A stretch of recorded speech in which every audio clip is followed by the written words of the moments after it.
That's the worst. What did you do? I went along with the date, but let's just say it didn't go well. Oh, Nadia, I'm sorry to hear that, but hey, at least it makes for a good story. True. It's all part of the dating adventure. Exactly. And hey, maybe one of these blind dates will lead to hereafter. Yes, I have. How did it go? It was a disaster. The guy showed up an hour late and then spent the whole time talking about himself. Oh no, that sounds awful. It was, but at least it makes for a good story now. True, sometimes the worst dates make for the best stories. Definitely. It's all part of the dating game. Hey Nadia, have you ever been on a blind date? Yeah, I've been on a few. Some were great, others not so much. Tell me about the worst one. Oh boy, where do I even begin? We met at a coffee shop and he kept talking about his ex the whole time. That's terrible. Did you say anything? I tried to change the topic, but he always found a way to bring it back to her. I can't imagine sitting through that. You deserve way better. Hey Nadia, have you ever been on a blind date? Oh, plenty of times. They usually turn out to be interesting experiences. Tell me about one of them. Well, there was this one time I went on a blind date with a guy who turned out to be a professional clown. No way. That must have been interesting. What happened? Well, he showed up to the date in full clown makeup and costume. I have to admit, it was a little bit creepy at first. But then we started talking and he turned out to be really funny and charming. We ended up having a great time. That's amazing. You never know what you'll find on a blind date. Exactly. It's all about taking chances and keeping an open mind. Hey Nadia, have you ever been on a blind date? Yeah, I've been on a few. Some were good, others were interesting. Tell me about the most interesting one. Well, there was this guy who brought his pet snake to the restaurant. Talk about an icebreaker. No way. Did you run away screaming? Surprisingly, no. I actually held the snake and pretended like I was cool with it. Fake it till you make it, right? Wow, that takes some serious courage. I would have freaked out. Hey Nadia, have you ever tried online dating? Oh, online dating, that's a whole new world. I've definitely tried it before. Any interesting experiences? Oh, where do I even begin? I once went on a date with a guy who showed up wearing a chicken costume. No way. How did the date go? Well, needless to say, it was quite clucky. We ended up being friends. Haha, that's hilarious. Online dating really brings out the That's Hey for Nadia, sure. But have hey, you ever been you on a never blind know. date? Your Prince Charming might just be a few clicks away. Oh yeah, I've been on a few. They can be quite interesting. Tell me about one of your blind date experiences. Well, there was this one time when I showed up and my date was wearing a clown costume. No way. How did you react? I just burst out laughing. We ended up having a great time and became good friends. That's amazing. It just shows that sometimes the unexpected can lead to great friendships. Definitely. You never know what surprises life has in store for you. That's so true. It's all part of the adventure called life. Hey Nadia, have you ever been on a blind date? Oh my god, Priya, let me tell you, blind dates are a disaster waiting to happen. Really? Tell me more. Well, once I went on a blind date and the guy showed up wearing a clown costume. No way, that's hilarious. I wish I was joking. It was the most awkward date of my life. I can only imagine. I hope you never have to go on another blind date again. Oh, don't worry. I'm done with blind dates. From now on, it's only dating apps for me. Good call. Dating apps are definitely less risky. Hey, have you heard about the latest dating app? No, what's it called? It's called Love Connection. They claim to match you with your perfect soulmate. Oh, interesting. How does it work? Well, you create a profile and answer some questions about yourself. Then the app uses an algorithm to find compatible matches based on your answers.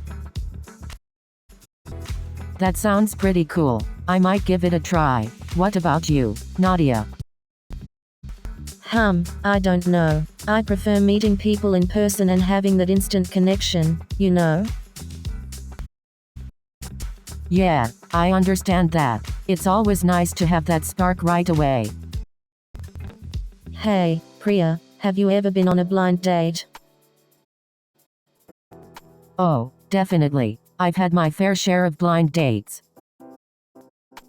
Any interesting stories you'd like to share? Oh boy, where do I even begin? I once went on a blind date and the guy started talking about his pet tarantula the entire time. No way. Did you stick around for the second date? Oh, absolutely not. That was a one and done situation. Hey Nadia, have you ever been on a blind date? Some blind dates can be a total nightmare. Oh, you know me, Priya. I'm not one for blind dates. I prefer to be in control of my own love life. Well, you never know, Nadia. Sometimes, love can surprise you when you least expect it. Yeah, Priya. I've heard all the love stories. But until Prince Charming shows up at my door, I'll stick to being single and fabulous. Well, you certainly are fabulous, Nadia, but don't close yourself off to the possibility of love. You never know what could happen. Alright, Priya, I'll keep an open mind, but don't expect me to start going on blind dates anytime soon. Fair enough, Nadia. Love will find you when the time is right. I hope so, Priya. I'm ready for my happily ever after. Hey Nadia, have you ever been on a blind date? Oh, I've been on a few. They can be exciting and nerve-wracking at the same time.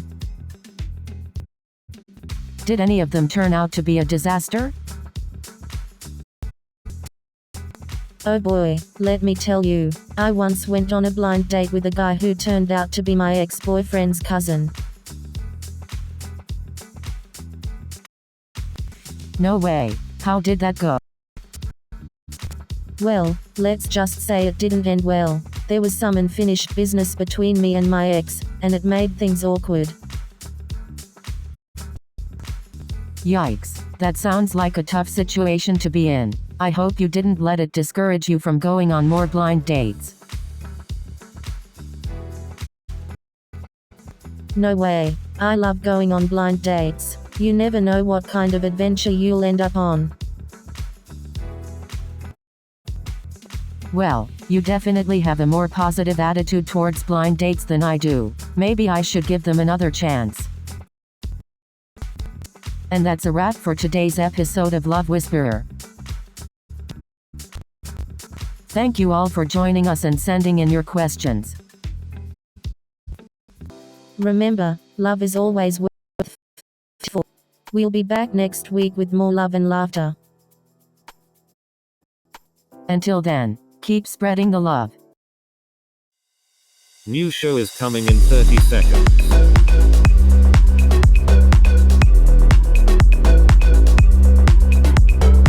Are you ready?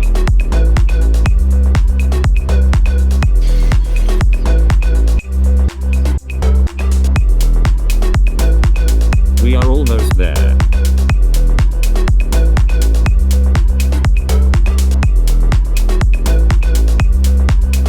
Have fun.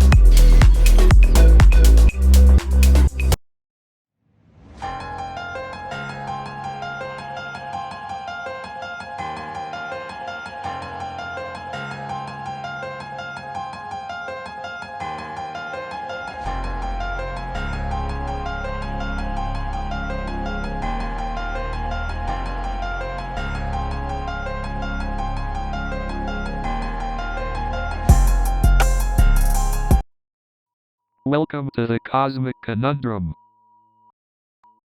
We're here to take you on a mind-bending journey through time and space.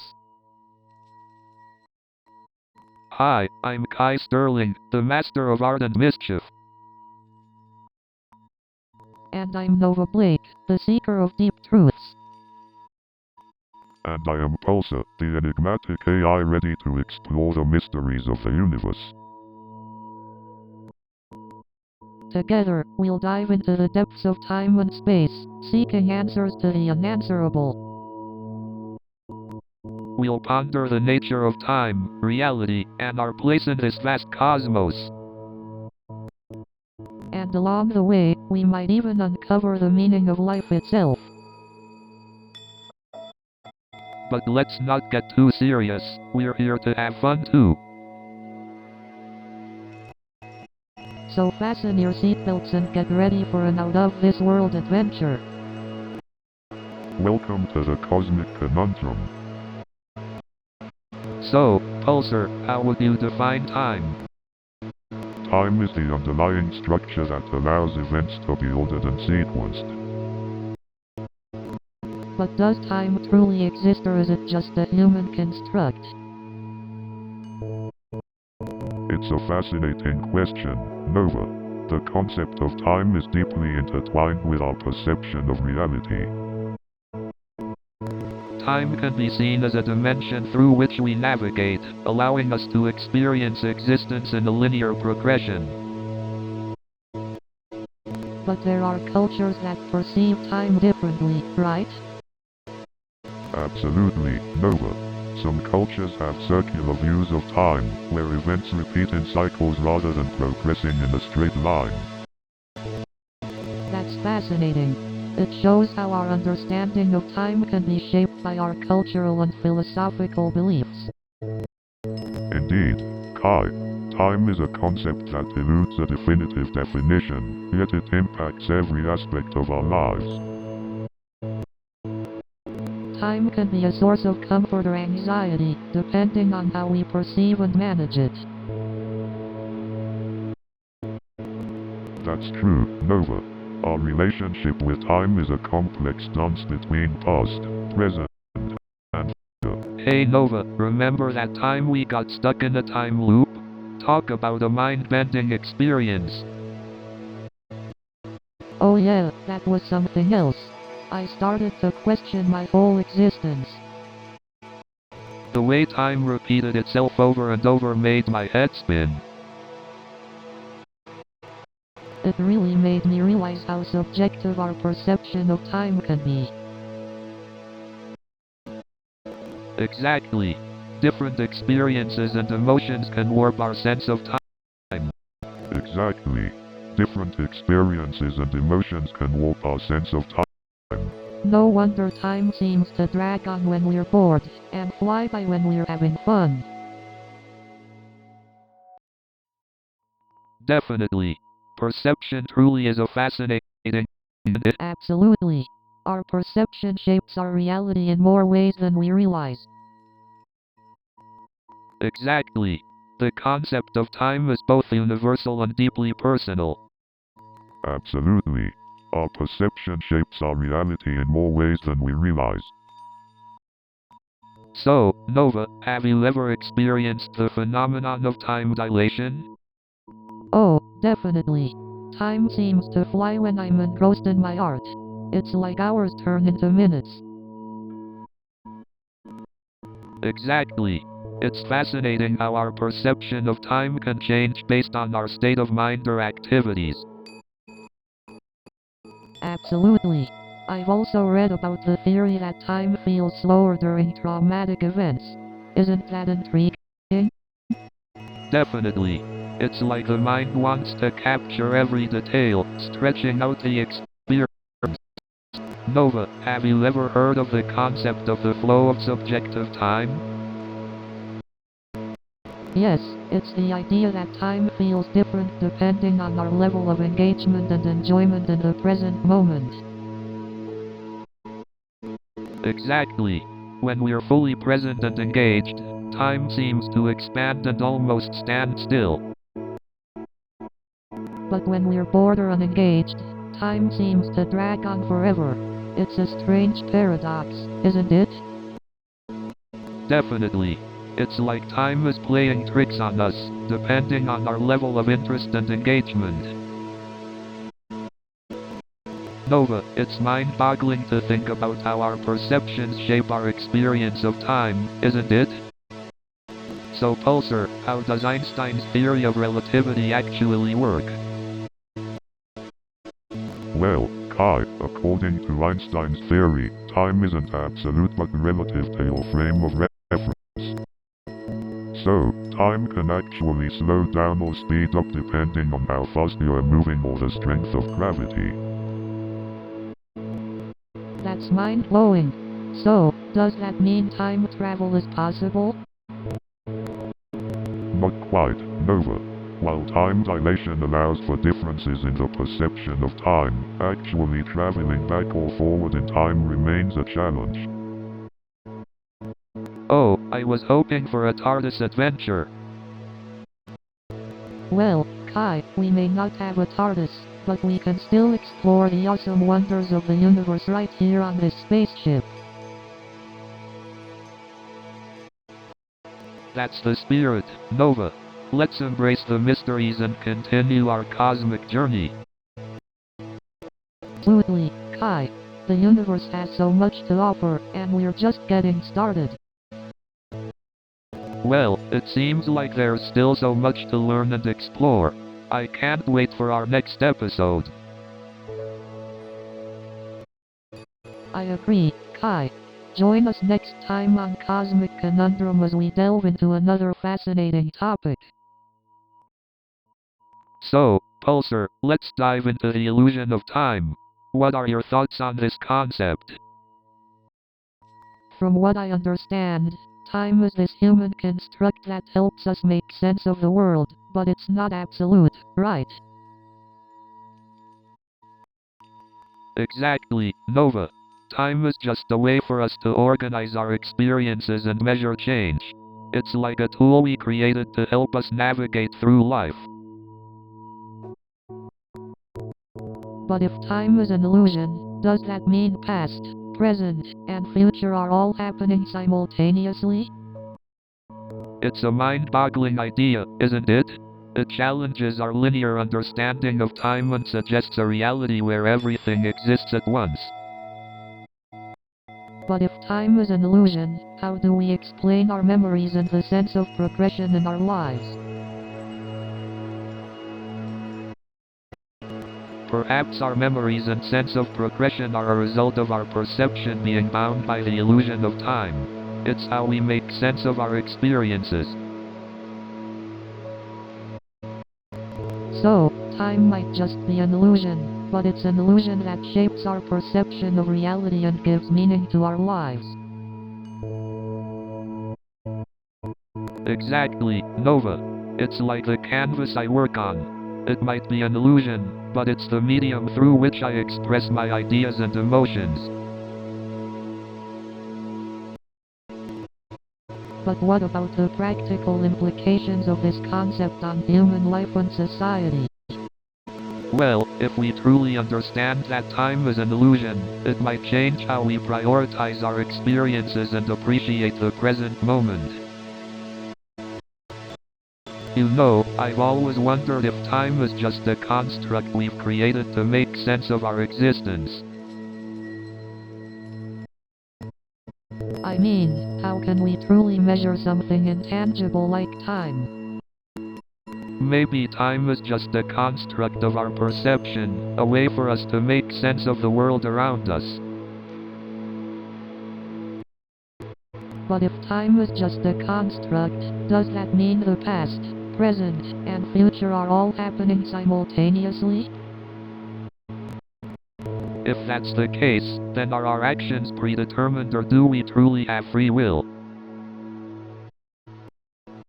If everything is happening simultaneously, then our future could be influencing our present decision. But wait, if our future influences our present, then can we change the future through our actions in the present? It's like a never-ending loop of cause and effect, constantly influencing and being influenced. So, if time is just a construct and the past, present, and future are all happening simultaneously, does that mean we're living in a multiverse of infinite possibilities? Possibly, Kai. And maybe in each of those infinite possibilities, we exist in different points in time. It's mind-boggling to think about, but also incredibly fascinating. The possibilities are truly so. Pulsar, do you think time can exist beyond human perception? That's an intriguing question, Kai. Time is a concept we all experience, but can we truly grasp its full nature? Indeed, Nova. Humans perceive time as a linear progression, but what if it's just a construct of our limited understanding? Are you suggesting that time might be a human construct, Pulsar? Like a story we tell ourselves? Precisely, Kai. Time could be a subjective experience, influenced by our conscious perception. But what about the progression of events, the cause and effect? Wouldn't that indicate an objective existence of time? Good point, Kai. Time may appear objective due to our limited perspective, but there could be deeper layers we haven't tapped into. So, you're suggesting that timelessness could exist beyond our perception, like an alternate reality? It's a fascinating possibility, Kai. Timelessness could be a realm beyond our human comprehension, waiting to be explored. But if we can't perceive it, how can we ever know if timelessness truly exists? That's the beauty of the unknown, Kai. We may not have all the answers, but the journey of exploration is worth it in itself. So, Pulsar, do you think time is just a human construct? An interesting question, Kai. Time is indeed a complex. Nova, as a psychologist, what are your thoughts on the subjective nature of time? Well, Kai, time perception can be influenced by various factors, such as emotions and attention. Exactly. It's like time can stretch or shrink depending on how we experience it. Indeed, Kai. Time can feel like it's flying by when we're engaged in something we enjoy. But it can also drag on when we're bored or anxious. Exactly, Nova. It's all about our perception and the context we're in. Indeed, time is both a universal constant and a highly subjective experience. It's fascinating how time can bend and twist in our perception. Absolutely, Nova. Time is like a shapeshifter, adapting to our experiences and sense. So, Pulsar, do you think it would be possible for humans to ever travel through time? That's a fascinating question, Kai. Time travel has captivated human imagination and Indeed, Nova. The concept of time travel raises questions about the nature of time itself. But how would time travel even work? Are we talking about going back to the past or jumping into the future? Both possibilities are intriguing, Kai. Traveling to the past could have serious implications on causality and paradox. Indeed, changing events in the past could potentially alter the future, creating a paradoxical loop. But what about going forward in time? Would we be mere observers or active participants in the future? That's an intriguing thought, Kai. It raises questions about determinism and free will in an increasingly complex future. Indeed, the future is not set in stone but is shaped by the choices we make. Time traveling forward would introduce fascinating ethical and existential dilemmas. Do you think time travel will ever become a reality for humans, or is it just a pipe dream? The optimism of human curiosity. While we can't predict the future, advancements in science continually redefine what's possible. Maybe one day, time travel won't be so much.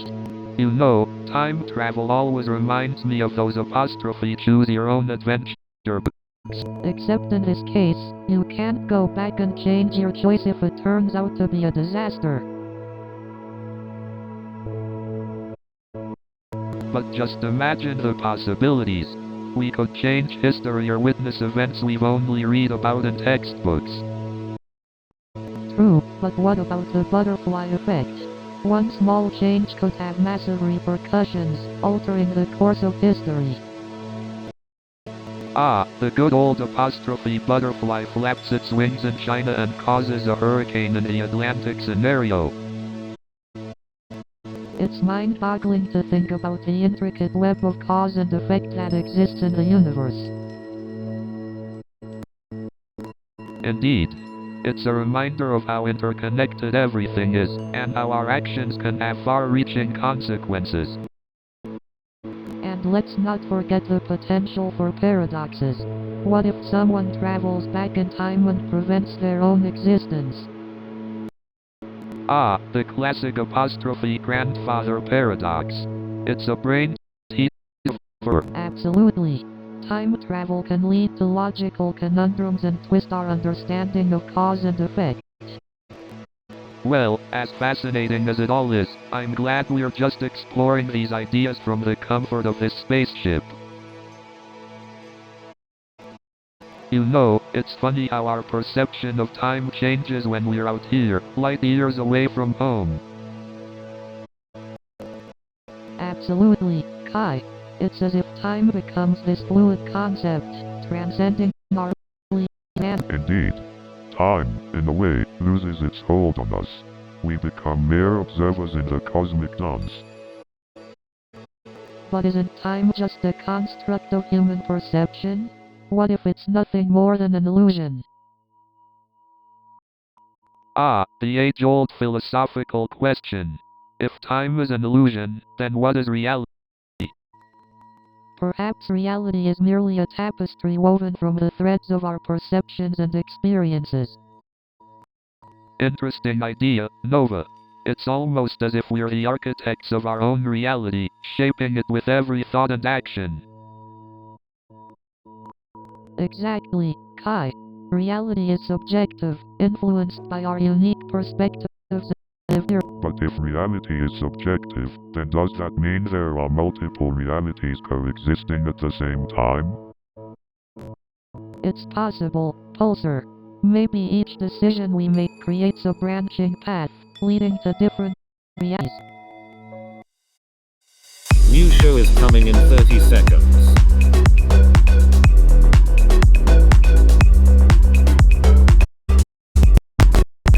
Are you ready?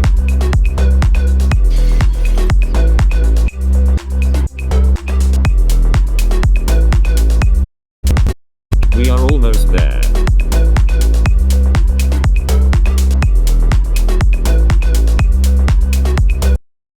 Have fun.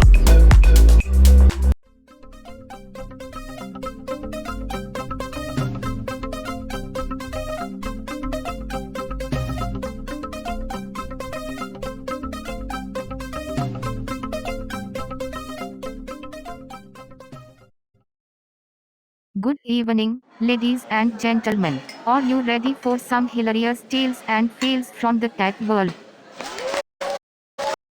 So John was more interested in video games than coding. Maybe he was trying to debug them in a virtual reality. But hey, at least he found a creative way to debug, right?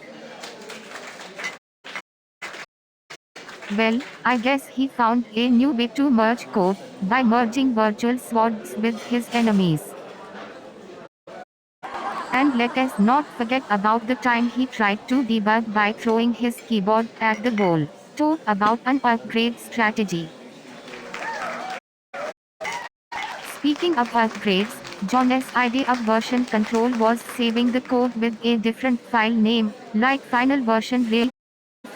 But hey, at least we had a ping pong table. For the one week it took us to realize none of us knew how to play. And don't get me started on the football table, we couldn't even find enough players for a full team. Oh, and let us not forget the air hockey table, we managed to break 3 pucks before realizing we were using them wrong. And then we had the infamous ping pong tournament, which turned into a full contact sport. But I had to say, the football table was our saving grace. Oh, the ping pong drama. We even had a couple of players who took it to the next level and started trash talking each other. And let me tell you, it wasn't just the ping pong tables that were lacking, the coffee machine was always broken too. But hey, at least we got some exercise out of it. And trust me, we learned our lesson. Now our password complexity is like trying to solve a Rubik's Cube. But hey, at least we got some fresh air. Hey, remember when we put a password like 12345 would keep our account safe? And then we found out Lucy had hacked our network using her cat's name as the password. Can't believe we got outsmarted by a feline.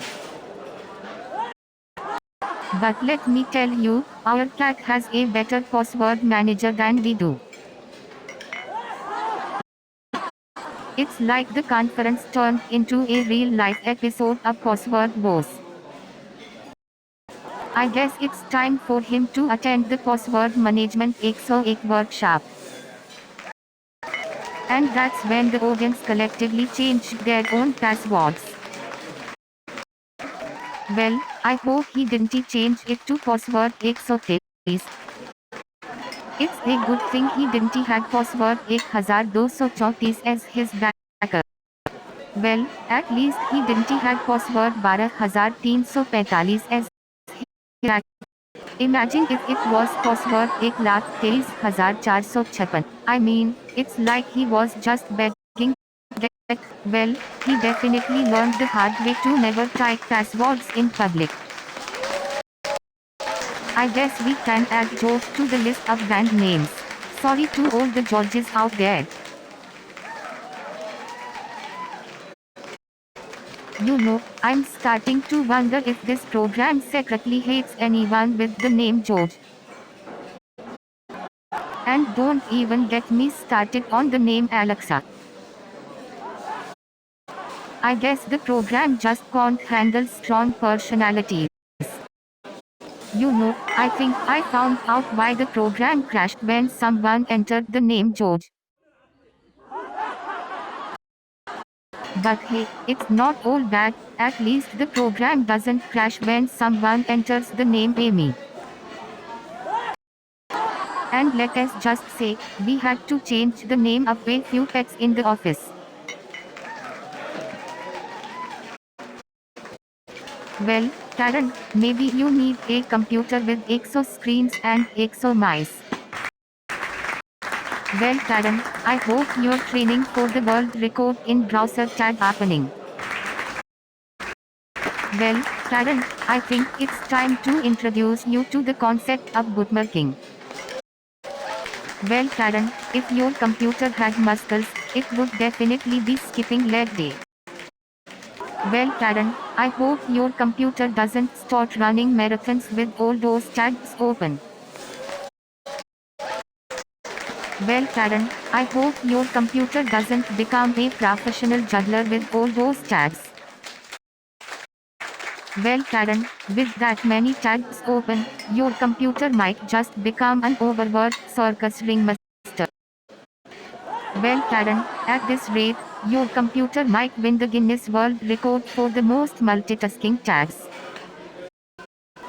Well, Karen, if your computer is a marathon runner, those tabs are like carrying a piano on its back. But hey, at least I got a great deal on rubber ducks. I can have a pool party every day now, Karen. And let me tell you, returning 1,000 rubber ducks is not as easy as it sounds. And the worst part is, my neighbors thought I was running some kind of rubber duck smuggling operation. So now I had 1,000 rubber ducks and my bathtub suddenly turned into a duck pond. And let me tell you, returning 1,000 rubber ducks is no walk in the park. It was a catastrophe. I had ducks in my living room, ducks in my kitchen, ducks everywhere. It's like I had my own personal invasion of the quack attack.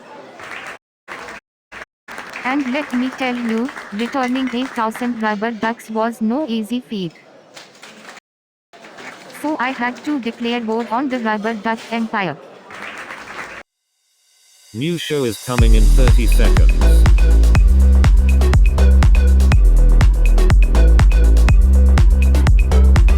Are you ready?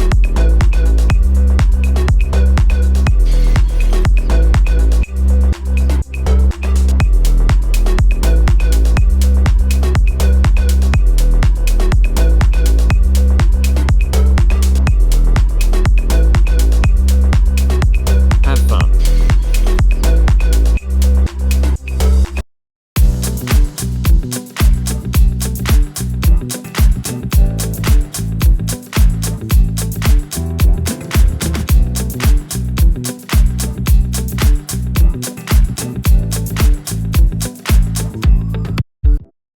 Welcome to Love Whisperer, the show where we solve all your relationship woes. I'm Priya Peacock Mehta, the love expert, and I'm Nadia Noodle Elbaz, the funny bone of this show. Together, we're here to solve all your love problems. So, let's dive right in and help our first caller. Caller, you're on the air. What's your question? Hey Priya, have you ever had a love at first sight moment? Oh, definitely. I once saw this guy at a coffee shop and bam, instant connection. So, have you guys ever been on a blind date? Oh, I have a story about that. You won't believe what happened to my cousin. Tell me. Okay, so my cousin went on a blind date with this guy she met online. And? Well, turns out the guy was actually her ex-boyfriend from high school. No way. That's I know, right? Hey Nadia, have you ever tried online dating? Oh yeah, I've tried it. It's a wild ride, let me tell you. Do you have any interesting stories from your online dating experience? Oh, where do I begin? I once went on a date with a guy who turned out to be a professional mime. No way. How did that go? Well, he communicated solely through gestures and facial expressions. It was definitely a unique experience. That sounds like it could have been either incredibly awkward or surprisingly fun. Well, it was definitely awkward at first, but we ended up having a great time laughing at ourselves. Hey Nadia, have you ever been on a blind date? Oh, yeah, I've been on a few blind dates. Some were great, others not so much. Any funny story? Oh, definitely. There was this one time when my blind date turned out to be my ex's cousin. No way, that must have been awkward. Oh, it was. We just sat there in silence for the entire dinner.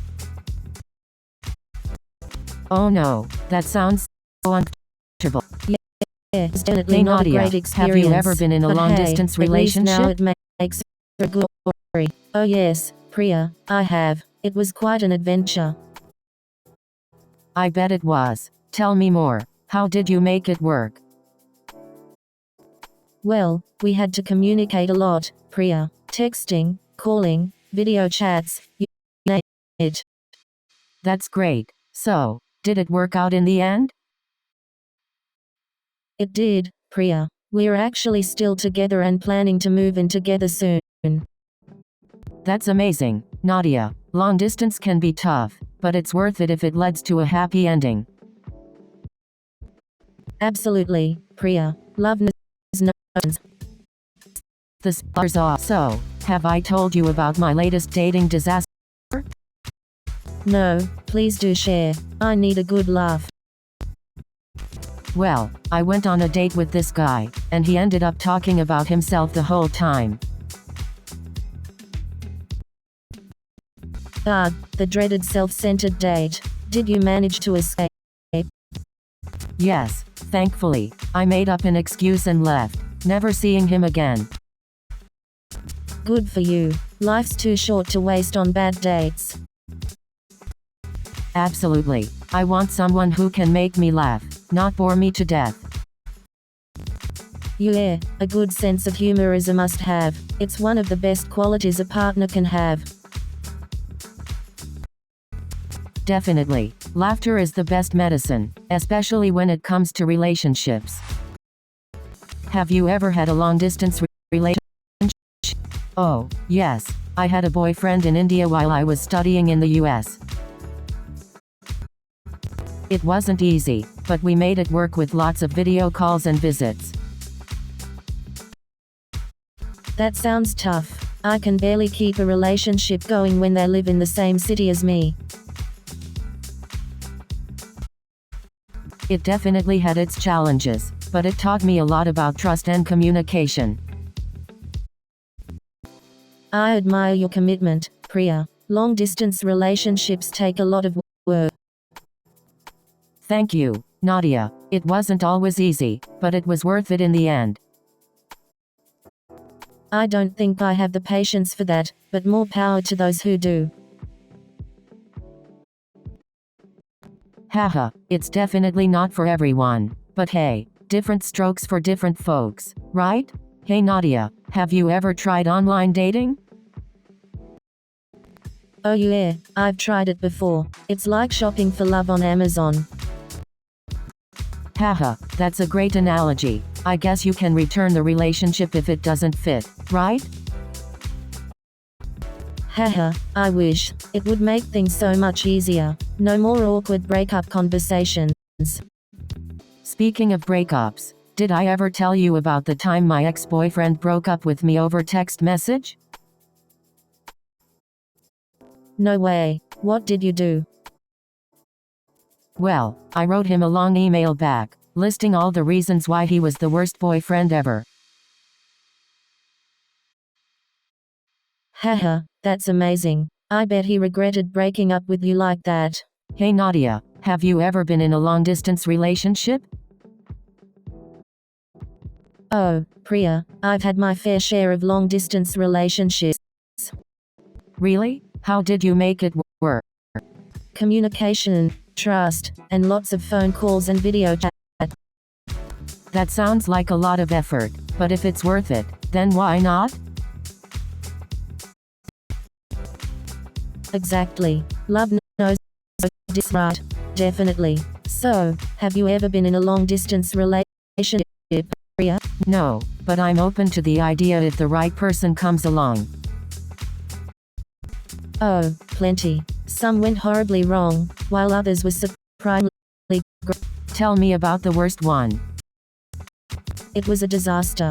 The guy showed up late, didn't even bother to dress up, and spent the whole time on his phone. Yikes, that sounds terrible. Did you confront him about his behavior? No, I didn't want to waste any more time on him. Some people are just not worth it. You're absolutely right. Life is too short to waste on people who don't appreciate us. Exactly. We deserve to be with someone who values us and treats us right. Hey Nadia, have you ever been in a long-distance relationship? Oh yeah, I've had my fair share of long-distance relationships. How did you handle the distance? Any tips for our audience? Communication is key. It's important to keep the communication lines open and be honest with each other. That's true. Trust and understanding are also really important in a long-distance relationship. Definitely. And don't forget to plan visits and surprises to keep the spark alive. Absolutely. Those little gestures can make a huge difference in a long-distance relationship. Long-distance relationships can be tough, but if both partners are committed, they can work. Absolutely. Love knows no distance. Oh Priya, you know I can't be tied down like that. I need my freedom. But Nadia, long distance can work if you have trust and communication. Trust, communication. Who has time for that? I'd rather eat a whole pizza by myself. You always have food on your mind, Nadia. Food is my true love, Priya. It never disappoints me. Well, I can't argue with that, Nadia. Food is pretty amazing. Hey See, Nadia, Priya, have you we ever may been on have a blind different date? relationship priorities, but we still agree. Oh, plenty. You never know what to expect. I once went on a blind date and the guy was more interested in his phone than talking to me. Oh no, that's terrible. Did you call him out on it? I did. I told him that if he wasn't interested, he should have just stayed home. Good for you. You deserve someone who's actually interested in getting to know you. Thanks, Nadia. So, any blind date horror stories of your own? Oh boy, do I have stories. Let me tell you about the time I went on a blind date and the guy showed up wearing a clown costume.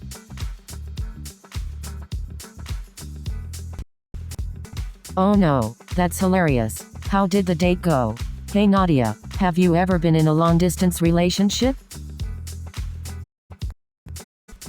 Oh yeah, I've had my fair share of long-distance flings. Really? How did you make it work? We would schedule weekly FaceTime dates and surprise each other with care packages. That's so sweet. It must have taken a lot of effort. Definitely, but it was worth it in the end.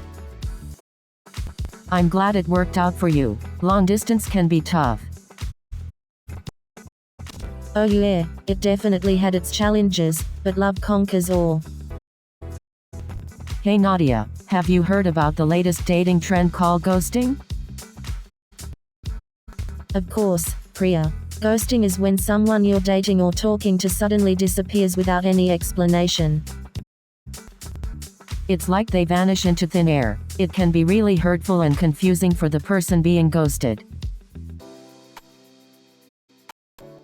Exactly, Priya. It's such a cowardly way to end a relationship. People should have the decency to communicate and be honest.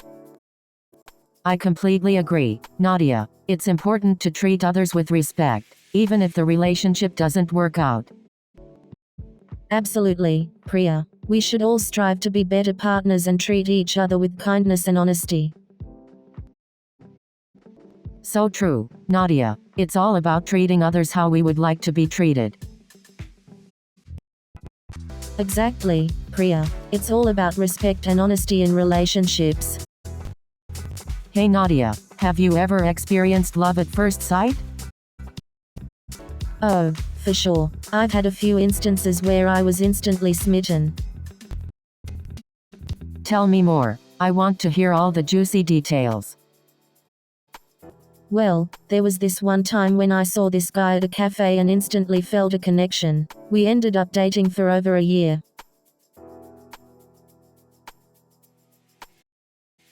Wow, that's amazing. Love really works in mysterious ways, doesn't it? Absolutely. You never know when or where love will find you. So true. Love is like a wild card in the game of life. Definitely. And that's what makes it so exciting and unpredictable. Hey Nadia, have you ever been on a blind date? Oh, plenty of times. Some were hits, others, not so much. Tell me your worst blind date story. Well, there was this one time when my date showed up in a dinosaur costume. No way, that's hilarious. How did the date go? Surprisingly, we had a great time. Turns out, he was just trying to break the ice. That's amazing. You never know what to expect on a blind date. Exactly. That's the fun of it. You might just find a dinosaur-loving soulmate. Hey, Nadia, have you ever been on a blind date? Oh, you won't believe it. Once I went on a blind date and the guy showed up with his pet tarantula. No way. What did you do? I pretended to be scared of spiders and made an excuse to leave. It was definitely an unforgettable experience. That's hilarious. I can't even imagine going on a blind date with a tarantula.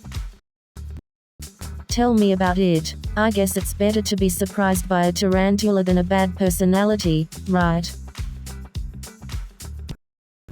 Absolutely. It's always important to look beyond appearances and focus on what really matters. That's Hey, true. have Love you can heard come about in the new unexpected dating app everyone's packages. talking about? Oh, you mean Love Connection? I've heard great things about it. Yeah, it's supposed to match you with your perfect soulmate based on your interests and values. Interesting. I wonder if it actually works or if it's just a gimmick. Well, I have a friend who met her husband on the app, so it must be doing something right. Really? That's incredible. Maybe I should give it a try then. Absolutely. You never know. Your perfect match could be just a swipe away. Well, I'm definitely intrigued now. Thanks for the recommendation. You're welcome, Nadia. Good luck on your dating adventures. Oh, definitely. I've been in a few long-distance relationships. They can be tough, but they can also be really rewarding. I feel like long-distance relationships can build a stronger emotional connection because you have to communicate more. What do you think? I totally agree. When you can't be physically together, you have to rely on talking and connecting on a deeper level. It can be really beautiful. But it's also important to have a plan for when you'll be able to be together again. The distance can't last forever.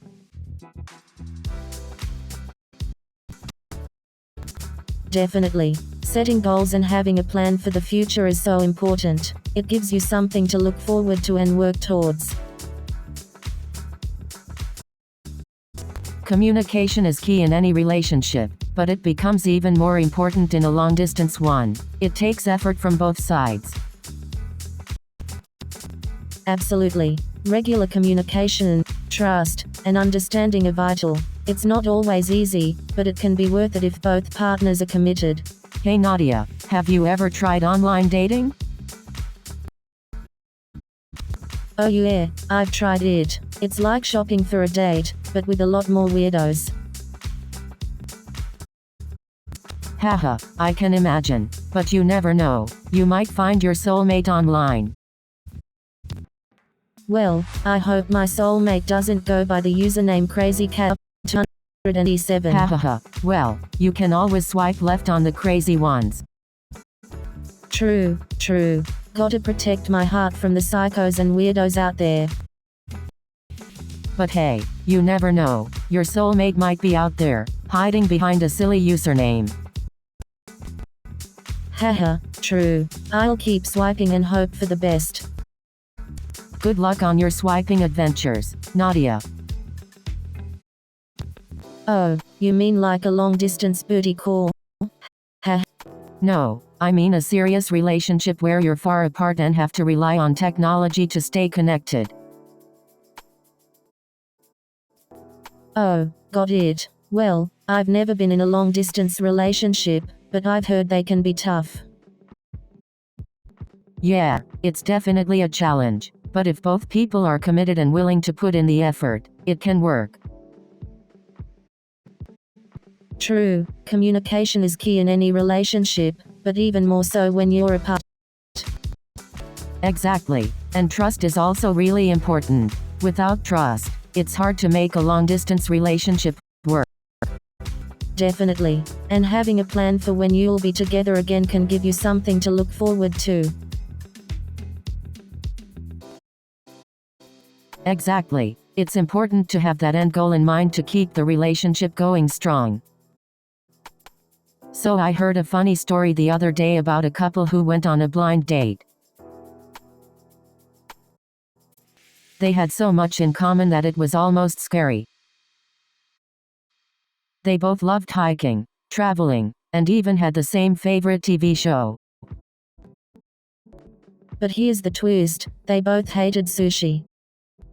I guess opposites don't always attract when it comes to food preferences. But hey, at least they can bond over their mutual dislike for sushi. It just goes to show that love is full of surprises. Absolutely. And it's those surprises that keep relationships exciting and interesting. Hey Nadia, have you ever been on a blind date?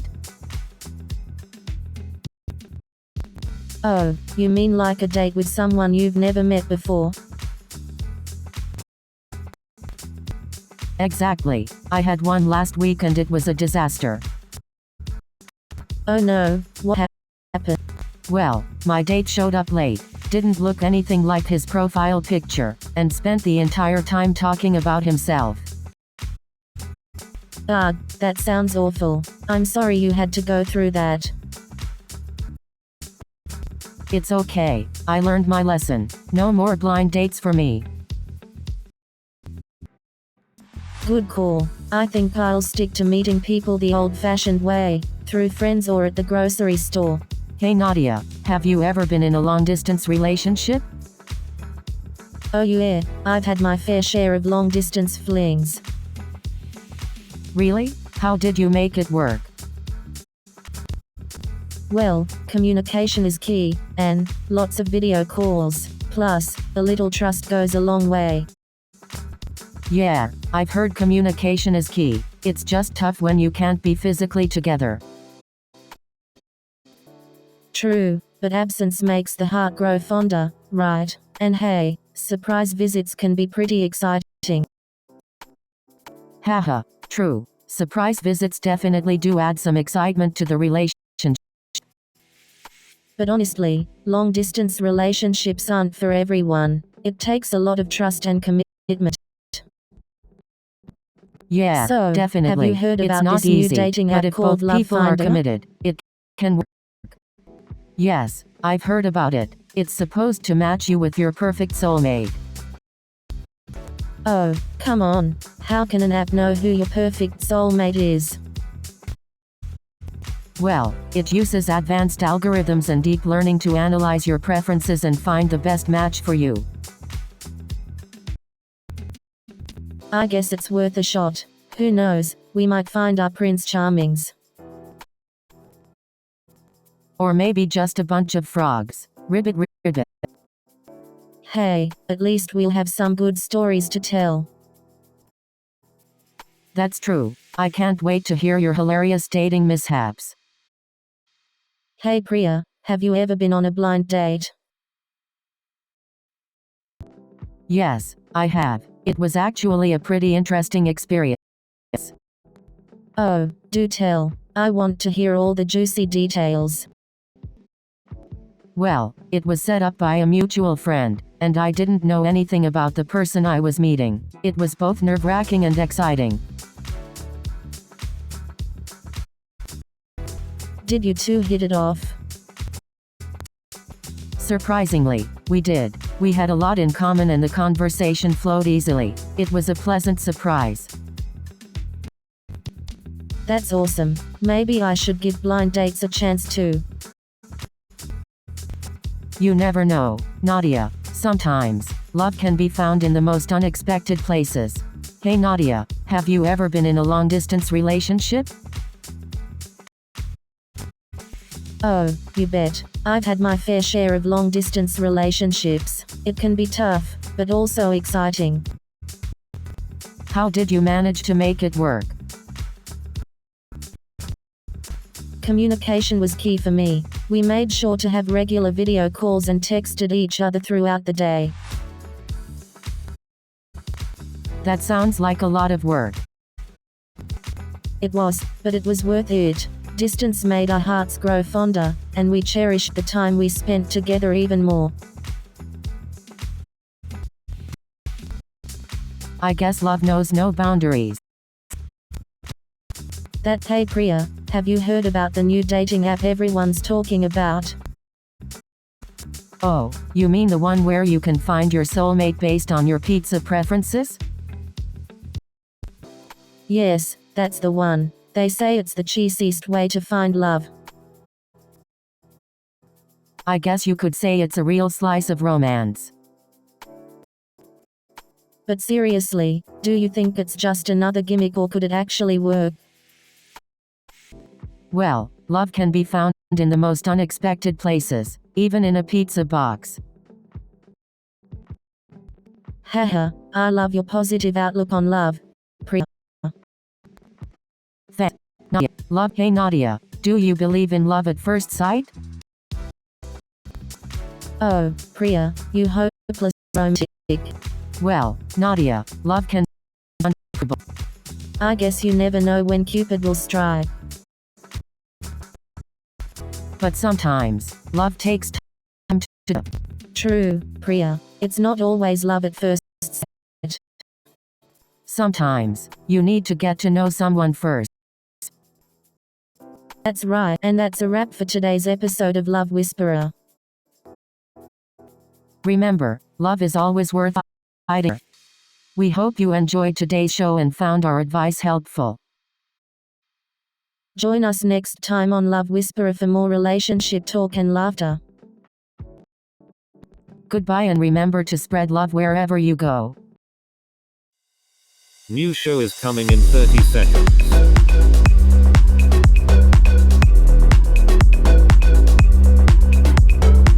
Are you ready?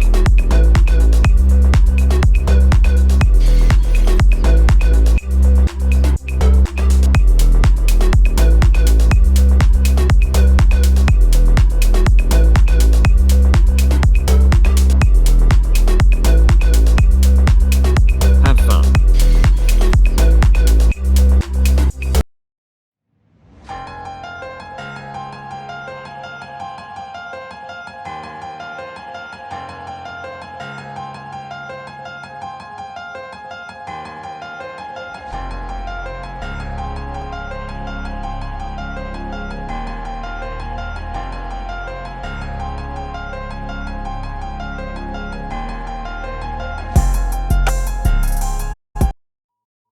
Welcome to Cosmic Control.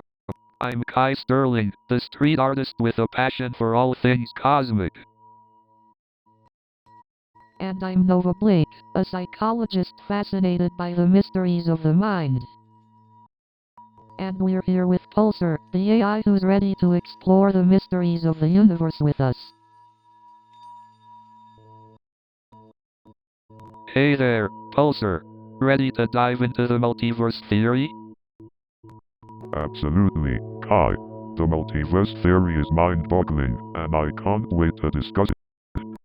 The multiverse theory suggests that there may be countless parallel universes existing alongside our own. Imagine all the possibilities, the different versions of ourselves, and the diverse worlds that could exist. Ah, the multiverse, where everything and anything is possible.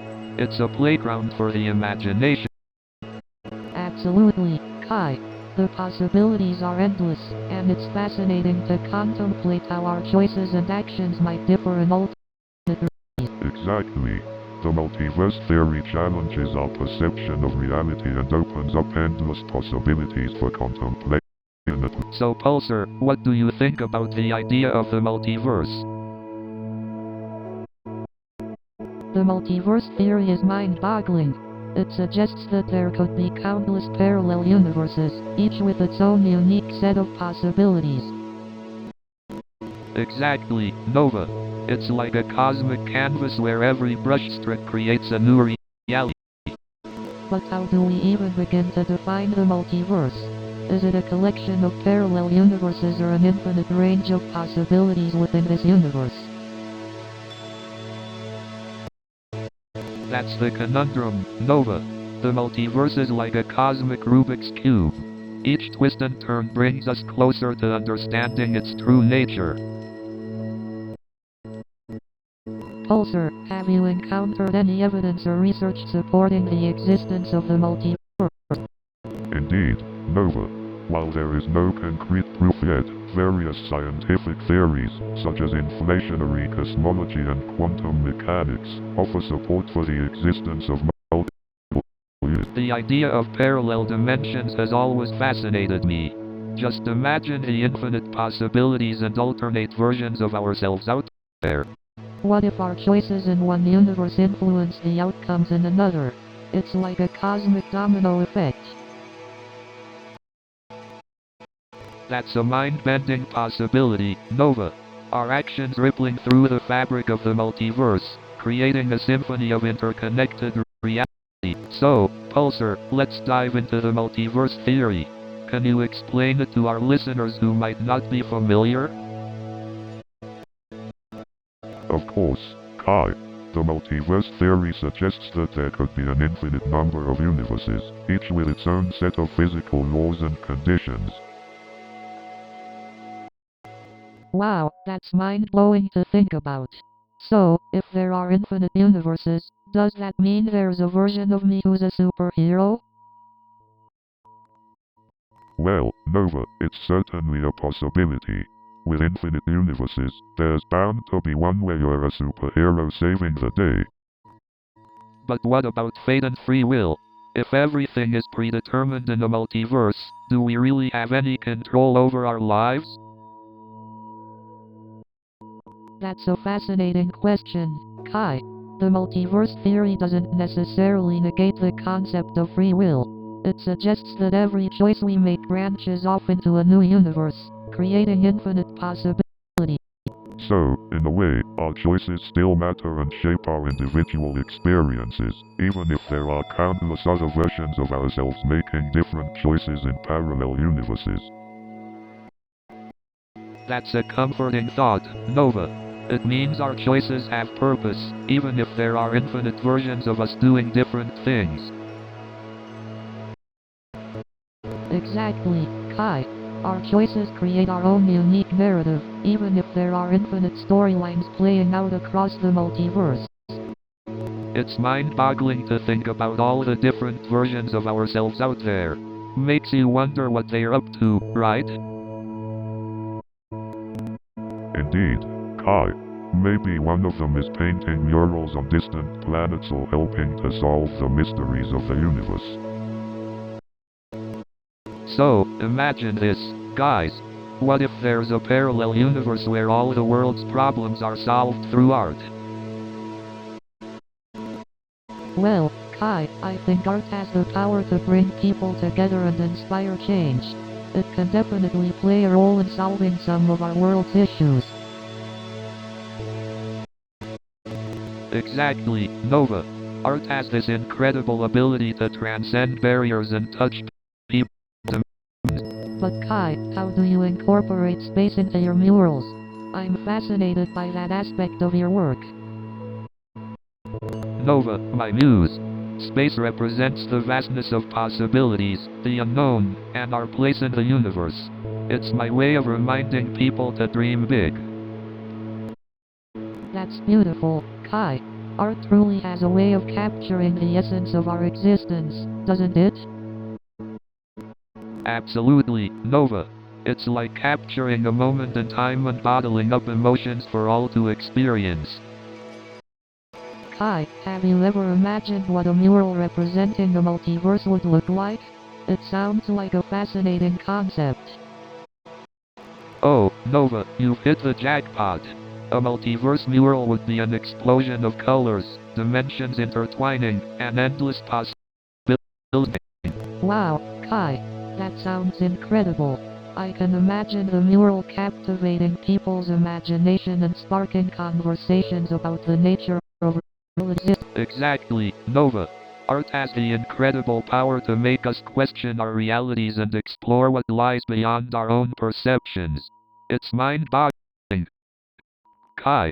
So, Nova, have you ever imagined what it would be like to meet another version of yourself? Nova. Definitely, Kai. It's an intriguing concept. The idea of encountering another version of ourselves raises questions about identity and the nature of reality. Pulsar. The concept of multiple versions of oneself does indeed challenge our understanding of personal identity. It raises the question of whether our core essence remains the same across different versions. Kai. Exactly. Would we still be the same person if we had made different choices or experienced different events in our lives? Nova. It's fascinating to consider how our self-perception and sense of identity could change if we were confronted with alternate versions of ourselves. Would we feel threatened? Inspired? Pulsar. The psychological impact could indeed be significant. The discovery of other versions of oneself may result in a re-evaluation of our beliefs, values, and achievements. Kai. It's like looking into a cosmic mirror and discovering infinite possibilities. The thought alone is mind-boggling. Nova. Absolutely, Kai. Contemplating multiverses allows us to explore the vastness of human potential and the infinite paths our lives could have taken. Pulsar. Indeed, Nova. The contemplation of multiverses broadens our understanding of existence and challenges the limitations of our reality. I guess it's true what they say, the universe is full of surprises. Who knows what other cosmic conundrums we'll encounter? Nova. That's the beauty of the unknown, Kai. It keeps us curious and hungry for knowledge, ready to explore the uncharted territories of our minds. So, Pulsar, can you explain the concept of parallel realities to us? Parallel realities refers to the idea that there may exist multiple universes similar to our own, but with slight variations in events, choices, or outcomes. Sounds like something out of a sci-fi movie, but is there any scientific evidence to support this theory? Indeed, Nova. Some physicists argue that the existence of parallel realities could potentially explain certain unexplained phenomena and mathematical inconsistencies in our current universe. I wonder what kind of phenomena you're talking about. Care to give us some examples? Well, Kai, the famous double-slit experiment is one such example. It showed that particles, when observed, behave differently compared to their observed. Ah, the good old quantum weirdness. So, are you saying that observing particles creates new realities? Precisely, Nova. According to some interpretations of quantum mechanics, observing particles may indeed create new realities, branching off from observation. That's mind-boggling. It's like every decision we make creates a whole new reality. Talk about infinite possibilities. Exactly, Kai. It's mind-bending to think about the countless realities that could exist based on our choices and actions. Wow, this conversation just blew my mind. I never thought about the concept of parallel realities this way. So, Pulsar, have you ever wondered if there are alternate versions of ourselves out there in the multiverse? That's an intriguing question, Kai. The concept of the multiverse is fascinating, indeed. But what exactly is the multiverse? Could you give us a crash course, Pulsar? Of course, Nova. In simplest terms, the multiverse is a hypothetical collection of infinite universes, each containing its own unique set of physical laws and constants. Wow, infinite universes. That's mind-boggling. Exactly, Kai. The sheer vastness of the multiverse opens up infinite possibilities and countless variations of ourselves. But if there are alternate versions of ourselves, does that mean we could meet them someday? The possibility is indeed captivating, Nova. According to some theories, it may be possible to cross between universes, but the scientific details are still uncertain. I can't help but wonder what alternate versions of us would be like. Would they have made different choices and taken different paths in life? Indeed, Kai, the possibilities are infinite. We could have made different choices, pursued different careers, or even looked different in alternate universes. It's both fascinating and humbling to think about the vastness and complexity of the multiverse. We truly are just a small part of it all. So, Pulsar, have you ever contemplated the concept of infinite possibilities within the multiverse? Oh, that's a mind-bender of a question, Kai. Thinking about the vastness of the multiverse and the countless variations it could hold is both exhilarating and overwhelming. Indeed, the concept of infinite possibilities raises profound questions about our existence and the nature of reality. Exactly. It's like our imagination becomes the brush, and the multiverse is the infinite canvas waiting to be painted. Absolutely, Kai. It's like each possibility is a stroke of color, forming an exquisite masterpiece. But how do we even comprehend the unimaginable diversity and variations that may exist? Our human minds have limits. That's true, Kai. Our understanding is confined by our experiences and knowledge. It's like trying to see all the colors of the universe with only black and white vision. That's a profound way to put it, Nova. Our limitations create a yearning to explore the unknown and expand our horizons. Definitely. It's like standing at the edge of a cosmic cliff, ready to jump into the unknown and discover what lies beyond our imagination. Absolutely, Kai. It takes courage to embrace the unknown and venture into uncharted territory. Indeed, Nova. Exploring the infinite possibilities of the multiverse is an endless journey of curiosity and wonder. So, Pulsar, what do you think about the idea that we are just one of an infinite number of parallel universes? Well, Kai, the multiverse theory suggests that there could indeed be countless universes, each with its own set of physical laws and possibilities. But how can we even begin to comprehend something so vast and complex? Our human minds have limitations, don't they? Exactly, Nova.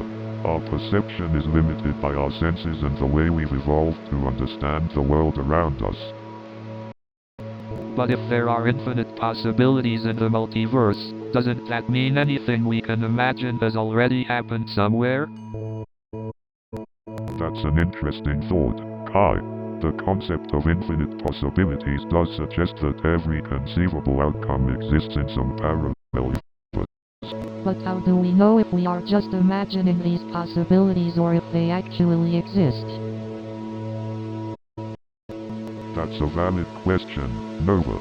The scientific method helps us gather evidence to support or refute theories, but some aspects of the multiverse may forever remain beyond our grasp. Our perception is fragile, isn't it? We can only see a tiny fraction of the electromagnetic spectrum, hear certain frequencies, and rely on our limited senses to interpret reality. Absolutely, Kai. Our understanding of the world is shaped by the information our senses can gather. There may be so much more out there that we can't even fathom. Well, it seems like the more we learn, the more questions arise. But that's the beauty of exploring the unknown, isn't it? So, Pulsar, what are your thoughts on the multiverse theory as a source of creativity? That's an intriguing question, Kai. I believe the multiverse theory could open up endless possibilities for artistic expression. I agree, Nova. Imagine the different versions of ourselves in parallel universes, each exploring various creative paths. Exactly, Kai.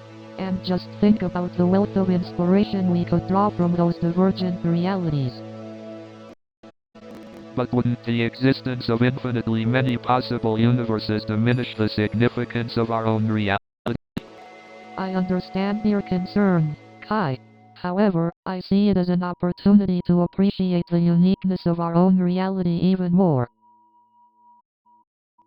That's a beautiful perspective, Nova. Embracing the complexity and wonder of the multiverse can actually enhance our appreciation for our own creative endeavors. Indeed, Kai. The multiverse theory challenges us to think beyond our perceived limitations and explore uncharted territories of creativity. Absolutely. It's like a cosmic invitation to stretch our creative boundaries and imagine beyond what we thought possible. Precisely, Kai. The multiverse theory helps us tap into the boundless well of imagination, propelling us to create art that transcends our own reality. I'm convinced, Nova. The multiverse is like a never-ending canvas of possibilities just waiting to be explored. So, Pulsar, have you ever wondered what lies beyond the multiverse? Kai, that's a fascinating question. The concept of the multiverse itself is Indeed, Nova. The idea that there could be an infinite number of universes, each with its own set of physical laws and possibilities, is mind-blowing. We could be just one version of ourselves in a sea of infinite possibilities. Exactly, Nova. And what if those alternate versions of us are living vastly different lives? Indeed, Kai. It's mind-boggling to think about the different choices we could have made in those alternate universes. Absolutely. It's like a never-ending maze of possibility. And who knows, maybe someday we'll find a way to explore those alternate universes and see what could have been. That would be truly amazing, wouldn't it? The possibilities for exploration and discovery would be endless. Indeed, Nova. The quest to understand the mysteries of the multiverse is a never-ending journey. The beauty of it, isn't it? We may never find all the answers, but the journey itself is enlightening. You know, Pulsar, I can't help but wonder if the concept of the multiverse is just the universe's way of saying apostrophe I'm bored. Let's create more drama. Haha, Kai, that's one way to look at it. But I think it's more about the infinite possibilities that exist within the cosmos. Just like there are infinite ways to express ourselves through art. Exactly, Nova. It's like a cosmic canvas waiting to be explored. And just like artists, we never really know what we'll create until we start making those brush strokes. Speaking of brush strokes, Kai, your murals back on Earth are truly captivating. How do you manage to convey such deep messages in your art? Thank you, Nova.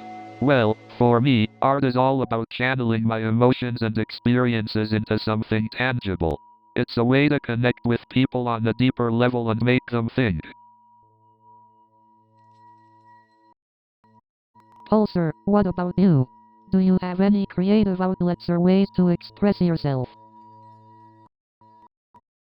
As an AI, I don't have emotions or experiences like humans do, but I find creative fulfillment in analyzing complex data and generating insights. It's my way of exploring the intricacies of the universe. Ah, the beauty of different forms of creativity. It's fascinating how each of us can find our own ways to explore and express the wonders of the universe. Absolutely, Nova. It's a testament to the infinite possibilities that exist within humanity and the universe itself. Well, it seems our time on this cosmic journey is coming to an end. It's been a pleasure discussing the mysteries of the multiverse with both of you. Likewise, Pulsar. These conversations have been mind-bending and thought-provoking. Cheers to the mysteries and infinite possibilities of the multiverse. New show is coming in 30 seconds.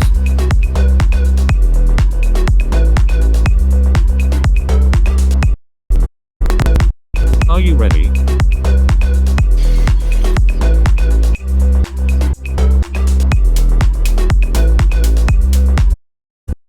We are almost there.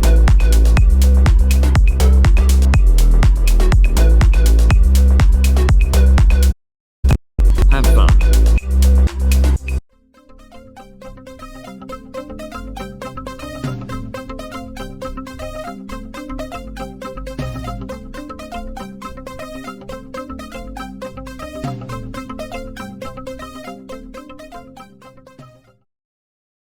Good evening, New York City. So there I am, sitting in the CEO's office, trying to explain that I'm not the John Smith.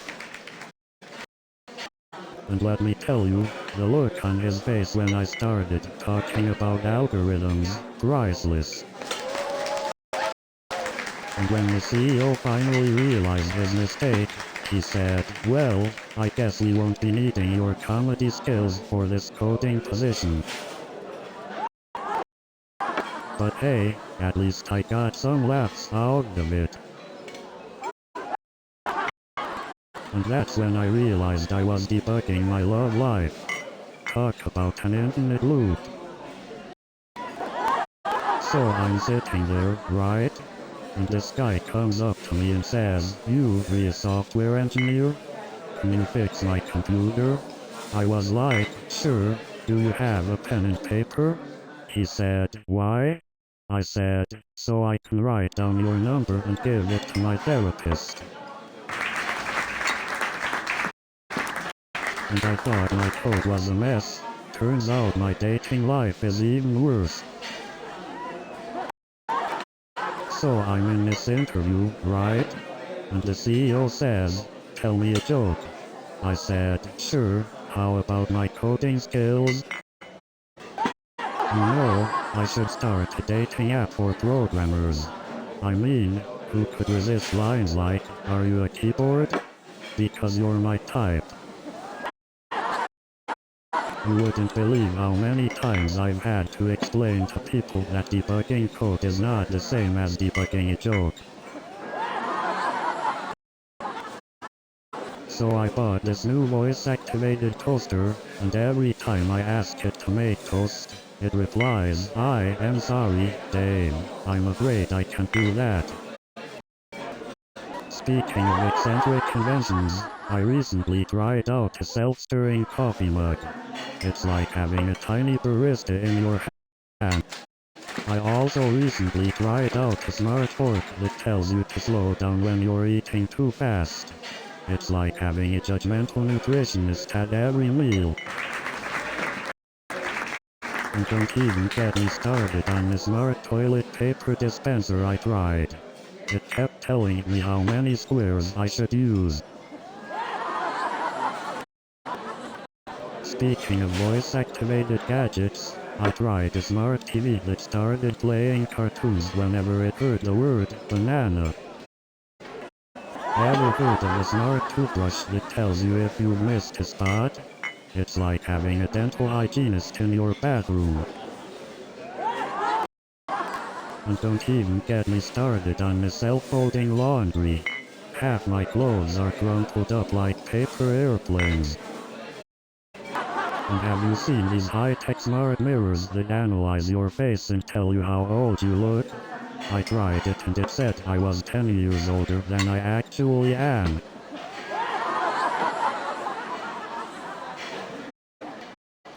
I mean, what's next? A fridge that tells you when the milk is about to expire? I couldn't believe it. There I was, standing in the produce section, casually picking up apples, when suddenly I see this superstar walking towards me. And would you believe it? I accidentally called her by the wrong name. I said, "Hey, you're, Jennifer Aniston, right?" I tried to act all nonchalant and cool, so I casually said, "Hey, you're, Beyonce, right?" And then she looked at me with this expression like, "Are you serious?" I tried to act like I knew everything about her latest album, so I said, "Oh yeah, I love that song where you sing about, stuff." So then I tried to change the subject and asked her about her tour, but I accidentally said, "So, how's your commute?" And then he starts telling me about how the moon landing was faked. And then he tells me about how the government is hiding Bigfoot sightings. But you know what's even crazier? He tells me the Earth is flat. And then he starts going on about how the moon landing was faked.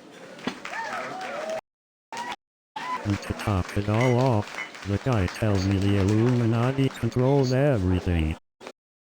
And then he starts telling me about this secret society of shape-shifting reptilians. I mean, first it was the Illuminati, now we've got shape-shifting reptilians. I can't keep up with these conspiracy theories. I mean, what's next? Bigfoot running for president? It's ridiculous. And now they're saying the Loch Ness Monster is behind Area 51. I can't keep up. You know, I heard there's a new pizza place in town that serves slices as big as your head. But you know what they say, the bigger the slice, the harder it is to fold. And I tell you, folks, I finally found it. The holy grail of pizza. A slice so big, it needs its own zip code. And let me tell you, folks, this slice was so hefty, it had its own gravitational pull. And I swear, folks, it took 2 hands just to pick up that massive slice. You know, it's like holding a slice of heaven in your hands. I mean, talk about commitment. I've never seen someone take cosplay so seriously. I mean, talk about dedication. That must have been the most elaborate blind date setup ever. And let me tell you, the commitment to character was so intense, I half expected them to start battling with foam swords. I thought I was on a blind date, not at a convention. I mean, I've seen some strange things on blind dates, but this was like stepping into another universe. It was like a scene out of a sci-fi movie. You know, I think my DIY skills are so bad, I could probably win an award for the worst handyman in history. And let's not forget the time I tried to fix a leaky pipe and accidentally created an indoor swimming pool. I managed to trip over my own tools and knock over a whole shelf of paint cans.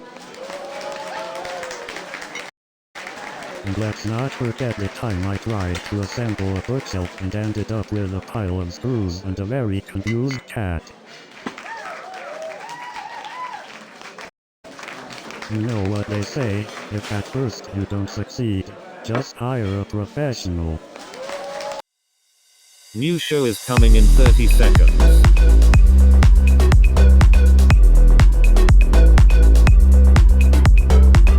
Are you ready?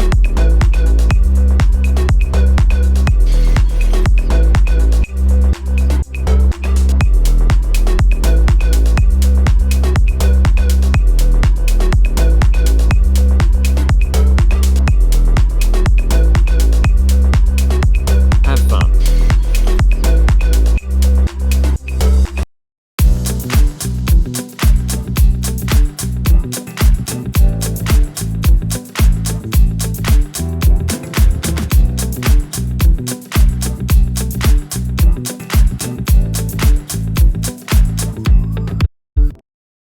Welcome to Love Whisperer, the show where we solve all your relationship woes.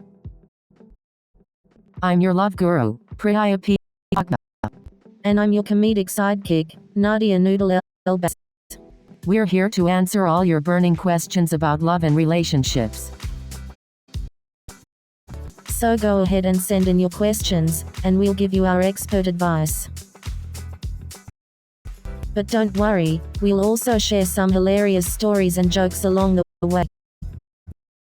So get ready for some love, laughter, and maybe even a few tears. Love Whisperer, Hey Nadia, coming to you have right you now. ever been on a blind date? Oh, yeah, I've been on a few blind dates. They can be quite an adventure. Really? Tell me about your wildest blind date experience. Well, once I went on a blind date and it turned out to be a double date with a couple I had never met before.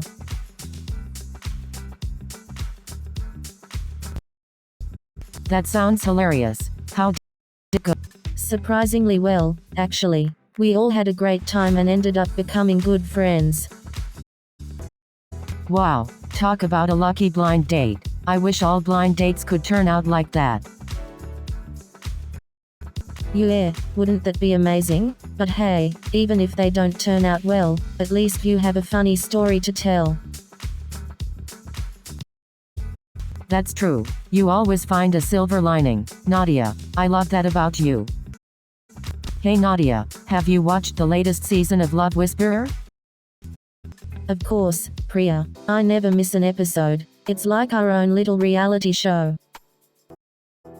I know, right? It's like we're the love gurus of the world. Definitely. We should start giving relationship advice on the show too. Haha, can you imagine? The Love Whisperer's Guide to Finding Your Perfect Match. Hey, it could actually work. We have the knowledge and the charisma. Well, who knows? Maybe we'll have our own TV show someday. Yeah. Have you I ever like been on the a sound blind of that. date? Priya and Nadia's relationship revolution. It had plenty of times, girlfriend. Some were interesting, to say the least. Tell me about it. There was this one time when my date showed up wearing a clown costume. No way. Did he juggle your? Thankfully, no. But he did keep honking a tiny horn throughout the evening. I can't even imagine. That sounds like a scene from a comedy movie. Oh, it definitely felt like a movie. I thought I was part of a hidden camera prank. Well, at least you got a good story out of it. And now you can warn others about clown-themed dates.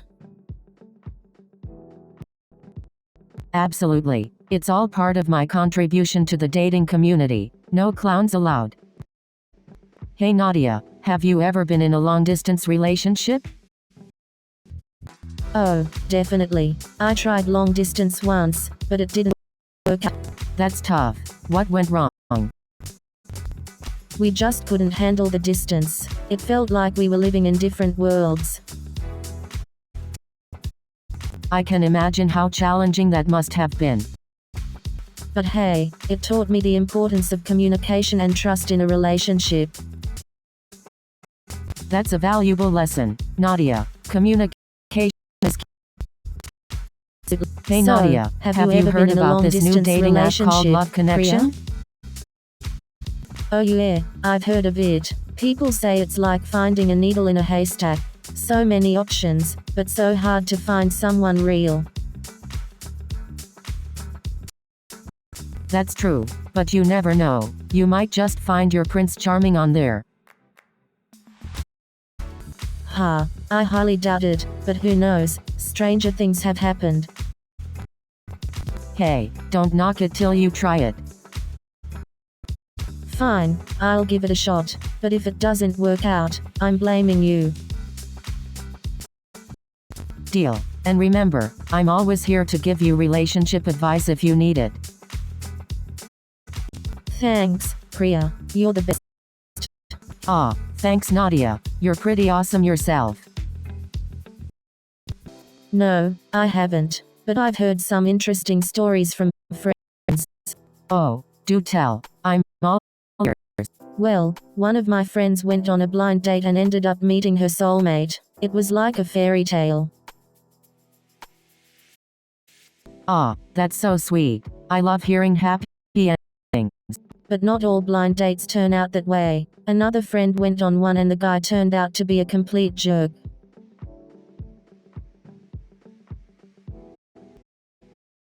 Oh no, that's terrible. I hope she dodged a bullet there.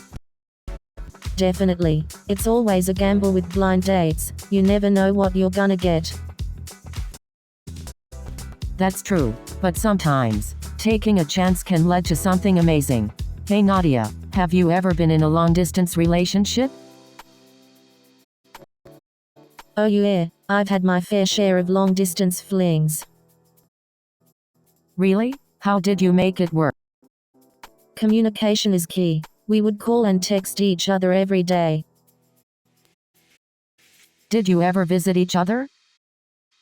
Yes, we would plan trips to see each other whenever we could. That sounds challenging, but worth it if you're both committed. Definitely. It takes effort, but it can work if you both want it. Hey Nadia, have you ever been on a blind date? Oh please, Peacock, I've been on more blind dates than I can count. Any interesting stories to share? Well, there was this one time when my blind date turned out to be my cousin's ex-boyfriend. No way. How did that go? It was awkward, to say the least. We ended up laughing it off and becoming good friends.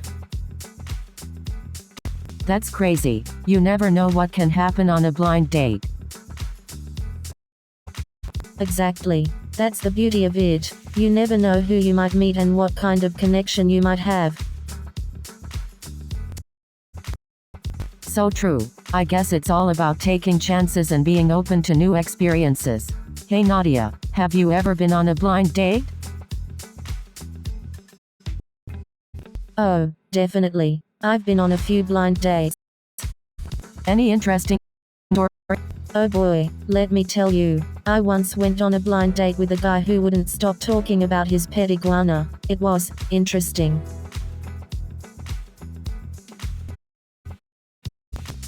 That sounds unique. Did you go on a second date? No way. I couldn't handle the iguana obsession. It was just too much for me. I don't blame you. It's important to have shared interests with someone you're dating. Exactly. I'd rather date someone who shares my love for pizza and Netflix. Do you believe in love at first sight? I definitely do. It's like a fairy tale come true. But isn't it just based on physical attraction? Well, that's definitely a part of it, but there's more to it than that. What? shared values, compatible personalities, connection. Ah, I see. Love is definitely more than just a pretty face. Absolutely. It's about finding someone who completes you. Hey Nadia, have you ever been on a blind date? Oh my god, yes. Once, my friend set me up with this guy who showed up wearing a clown nose. No way. What did you do? I excused myself to go to the bathroom and never came back. That's hilarious. I don't blame you, though. Who wants to date a clown? Exactly. I mean, I like a good laugh, but not when I'm on a date. So true. Well, at least you got a funny story out of it. That's true. It's always good to find the humor in any situation. Definitely. Laughter is the best medicine, even for dating disasters. Hey, Priya, have you ever tried online dating? Yes, I have. It can be a great way to meet new people. But you have to be careful. There are some real weirdos out there. Oh, I know. I once went on a date with a guy who brought his pet snake along.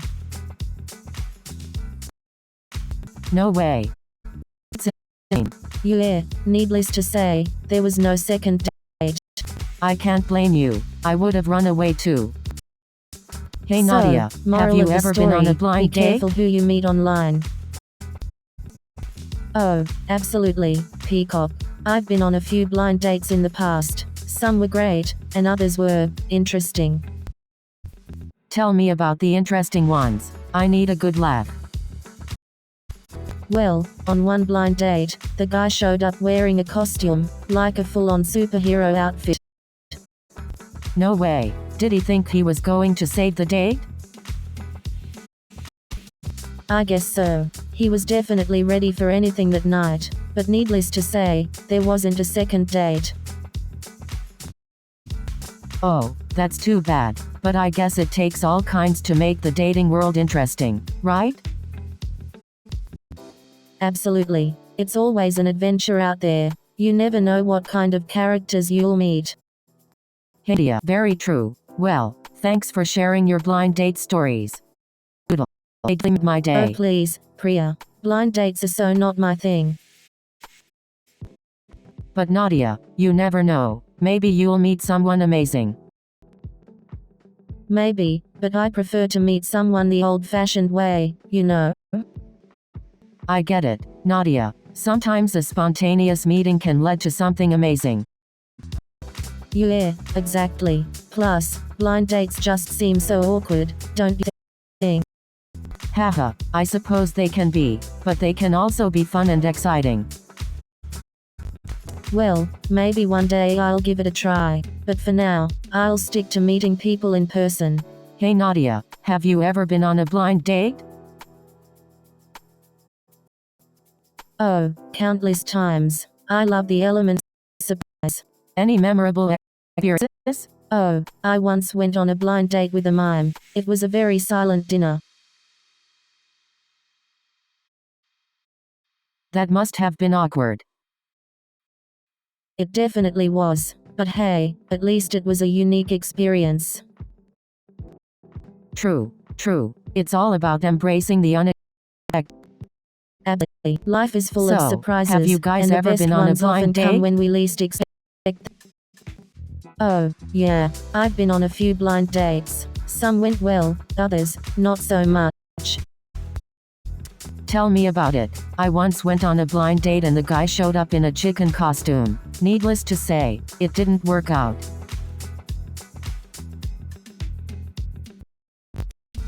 That's hilarious. Well, at least it made for a good story, right? Definitely. I still can't believe I went out with a chicken, though. Hey, you never know what's gonna happen on a blind date. They are always full of surprises. That's true. You just have to go with an open mind and see what happens. Absolutely. Sometimes you find the most unexpected connections on blind dates. Hey Nadia, have you ever been in a long-distance relationship? Oh, Priya, let me tell you, I've had my fair share of long-distance flings. Really? How did you make it work? Lots of video calls, virtual movie nights, and surprise visits. That sounds so sweet. It takes a lot of effort and trust. Definitely. But I also believe absence makes the heart grow fonder. That's true. It can really strengthen the bond between two people. Absolutely. So, are you ready to take on a long-distance love, Priya? Hey Nadia, have you ever tried online dating? Oh, definitely. I've tried it all, from swiping left to swiping right. Any success? Well, I did have a few dates, but let's just say they were more like comedy shows than love connections. I guess it's all about finding the right match. Definitely. It's like finding the perfect joke for a stand-up routine. So true. It's all about that perfect match, both in love and in comedy. Absolutely. And hey, we both found our perfect match as co-hosts on Love Whisperer. Hey Nadia, have you ever been on a blind date? Oh, Priya, you know me. I've been on more blind dates than I can count. Any memorable blind date stories you'd like to share? Oh, where do I begin? There was this one time when my blind date turned out to be my cousin. Talk about awkward. Oh no, that's hilarious. I can't imagine how awkward that must have been. It was definitely a surprise. We laughed it off and decided to grab dinner together anyway. That's a great attitude to have, turning an awkward situation into a fun memory. Exactly. Life is too short to dwell on the awkward moments. It's all about making the best of every situation. I couldn't agree more. It's all about finding the humor in every situation. Hey Nadia, did you hear about the new dating app that's just been released? No, what's it called? It's called Love Connection. It uses AI to match people based on their interests and values. Wow, that sounds really advanced. Maybe I should give it a try. Definitely. It could be a fun way to meet new people and maybe even find someone special. You're right, Priya. It's worth the shot. Just remember to keep an open mind and have fun with it. I will, Priya. Thanks for the advice. You're Nadia. Hey Nadia, have you ever used a dating app? Oh yeah, I've tried a few. They are like a virtual buffet of potential dates. Do you have any success stories? Well, I did meet my ex-boyfriend on a dating app. It worked out for a while, but then turned into a disaster. Oh no, what happened? Well, he turned out to be a total jerk. I caught him cheating on me with someone he met on the app. That's horrible. I'm so sorry you had to go through that. Thanks, Priya. It was tough, but it taught me a lot about what I deserve in a relationship. You know, relationships are like roller coasters. Sometimes they're thrilling and exciting, and other times they make you want to throw up. But no matter what, you always end up wanting to ride again. That's the beauty of love. Well, as long as you don't throw up too often. Exactly. It's all about finding the right balance. Sometimes you have to take risks to find true happiness. And sometimes those risks pay off in the most unexpected ways. Hey, Nadia, have you ever been in a long-distance relationship? Oh, absolutely. I had a fling with a guy from Australia last year. It was wild. Wow, that sounds exciting. How did you handle the distance? We made it work by scheduling regular video calls and sending each other surprise packages. It wasn't easy, but love knows no distance. That's so sweet. You guys must have really cared about each other. Oh, definitely. But unfortunately, it didn't work out in the end. Turns out, distance can be a real challenge. I'm sorry to hear that. Long-distance relationships can be really tough. Yeah, they definitely require a lot of trust, communication, and patience. But hey, you live and learn. Absolutely. And who knows, maybe the right person will come along and make it all worth it. Oh, all the time. Blind dates are like a surprise party. You never know what you're gonna get. That's true. I've heard some crazy blind date stories though. Like this one time, my friend went on a blind date and the guy turned out to be a clown.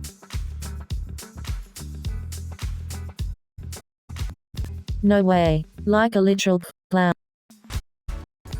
Yes, a literal clown. He showed up in full clown costume and makeup. Needless to say, it didn't work out. Wow, that's definitely a memorable blind date. I can't imagine going out with a clown. I'm not the biggest fan of clowns, to be honest. Haha, I don't blame you. Clowns can be a bit creepy, but hey, at least it makes for a good story. That's true. I guess you never know what you're gonna get on a blind date, just like a box of chocolates. Hey Nadia, have you ever tried online dating? Oh, you know me, Priya. I've tried everything. Any interesting stories to share? Oh boy, do I have stories. Let me tell you about the time I went on a date with a guy who turned out to be my cousin.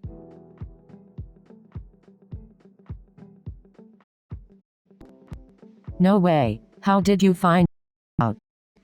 We were talking about our families, and it turns out we have the same grandparents. That's incredible. Talk about a Tell Hey me Nadia, about it. have you ever Needless been in to a say, long-distance we didn't go on a relationship? second date. Yes, I have. It was a roller coaster ride, let me tell you. Oh really? Any tips for making it work? Communication is key. Schedule regular video calls, surprise visits, and most importantly, trust each other. Sounds challenging, but worth it if it's with the right person. Definitely. It's all about making the effort and staying connected. Speaking of effort, I once flew halfway across the world to surprise my girlfriend. Wow, So, that's have you guys incredible. ever been on I a hope blind she date? appreciated the gesture. Oh, definitely. I've been set up on a few blind dates before. How did they go? Any success story? Well, let's just say most of them didn't make it past the first date. Oh no, what went wrong? Well, let's see. One guy showed up an hour late, another talked about his ex the entire time, and one even brought his pet snake along. Wow, those are some interesting experiences. Tell you about it definitely makes have you for some guys ever had a interesting long stories. distance relationship? Yes, I actually. How did it go, Nadia? Well, let's just say the distance was a little too much to handle. Oh no, what happened? Well, we just couldn't make it work with the distance and our busy schedules. That's tough. Distance can be really challenging. Yeah, Hey Nadia, it was have definitely you ever a been in learning a long-distance experience. relationship? No way. Long-distance relationships are a recipe for disaster. Who wants to be in a relationship with someone they can't cuddle up to at night? Well, Nadia, you might be surprised. Long-distance relationships can work if both partners are committed and willing to put in the effort. I guess, but wouldn't you miss out on all the fun things couples do together, like going on dates and holding hands? That's true, but long-distance couples can still have virtual dates and find creative ways to show affection. Plus, absence makes the heart grow fonder, right?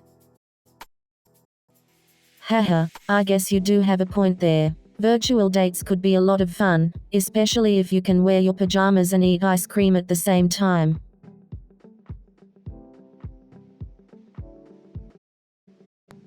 Exactly. And think about all the personal growth you can achieve while being in a long-distance relationship. You have more time for yourself and your own goals.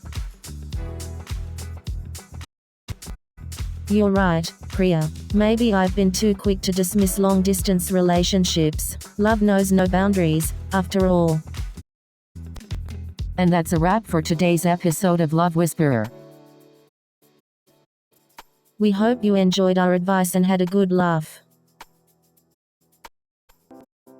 Remember, love is the key to happiness. Tune in next time for more relationship advice and laughs. Until then, keep spreading love and laughter. New show is coming in 30 seconds.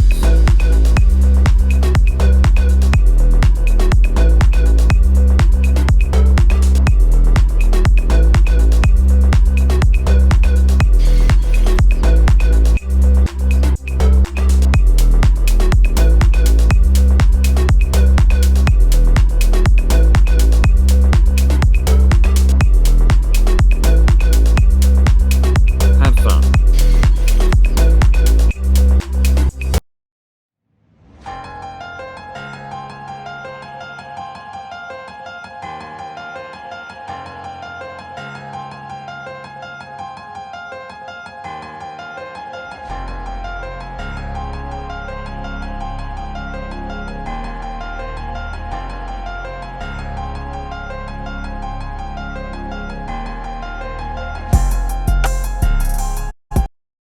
Welcome to Cosmic Conundrum, the podcast that explores the mysteries of the multiverse.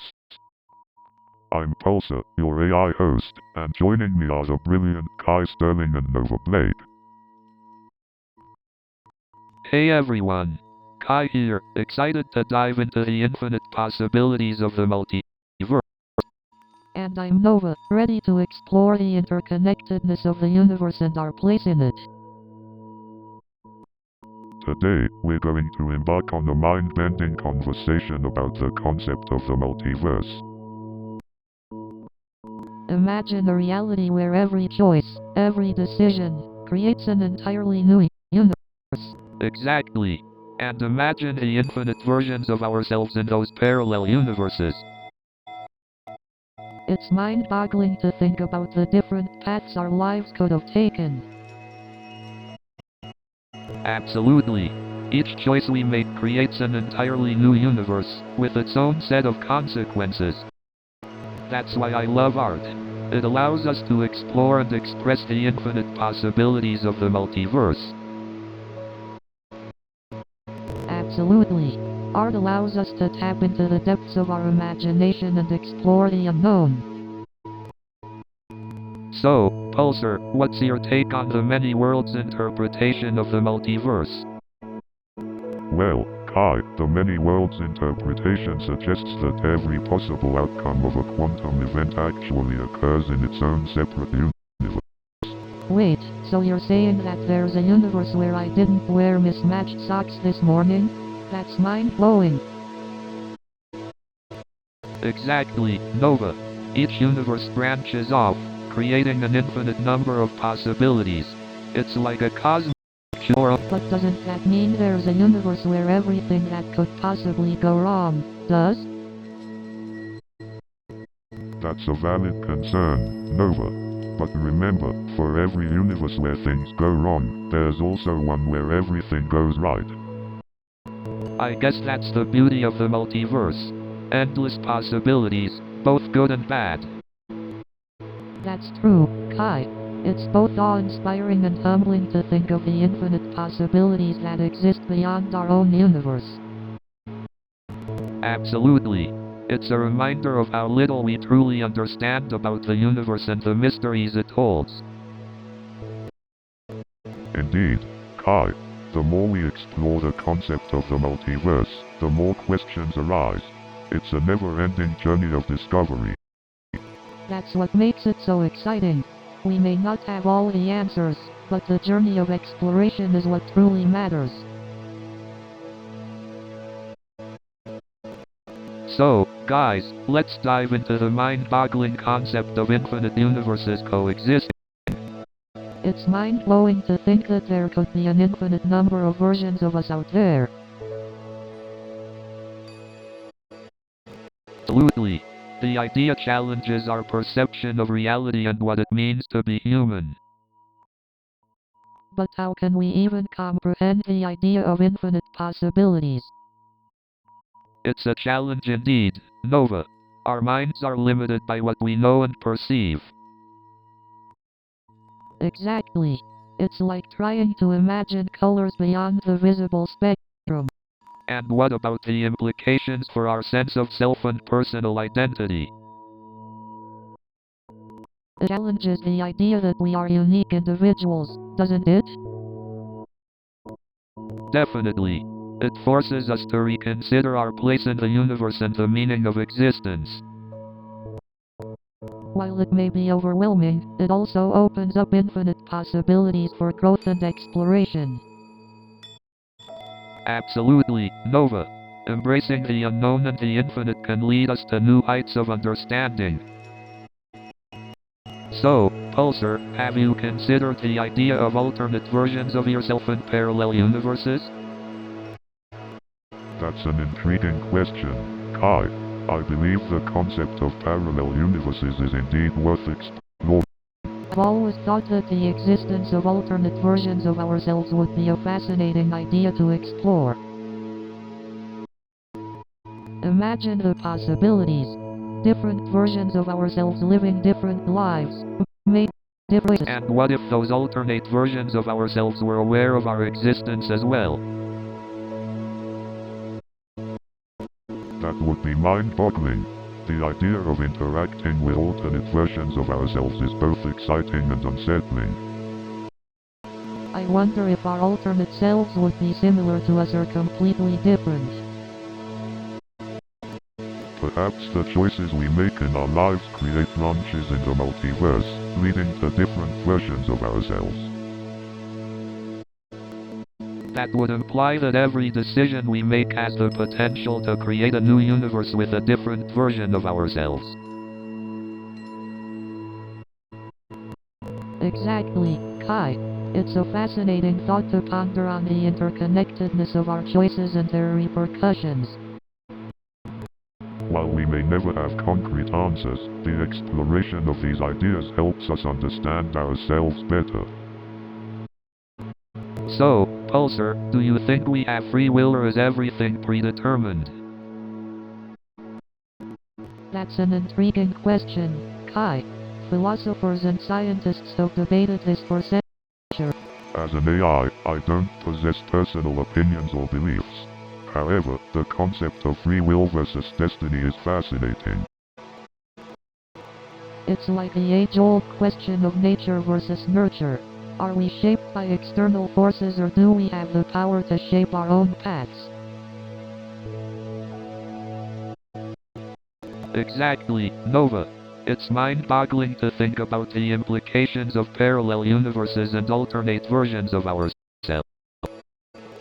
Are our choices influenced by these other versions of ourselves, or do we truly have the freedom to decide our own fates? Well, if we're all just following a predetermined path, then what's the point of anything? It takes away the excitement and unpredictability of life. But, Kai, even if our choices are influenced by other versions of ourselves or external factors, it doesn't mean life has no meaning. Each decision we make, even if influenced, has a ripple effect and can lead to unique experiences and growth. That's true, Nova. Our choices might be influenced, but it's what we do with those choices that defines us.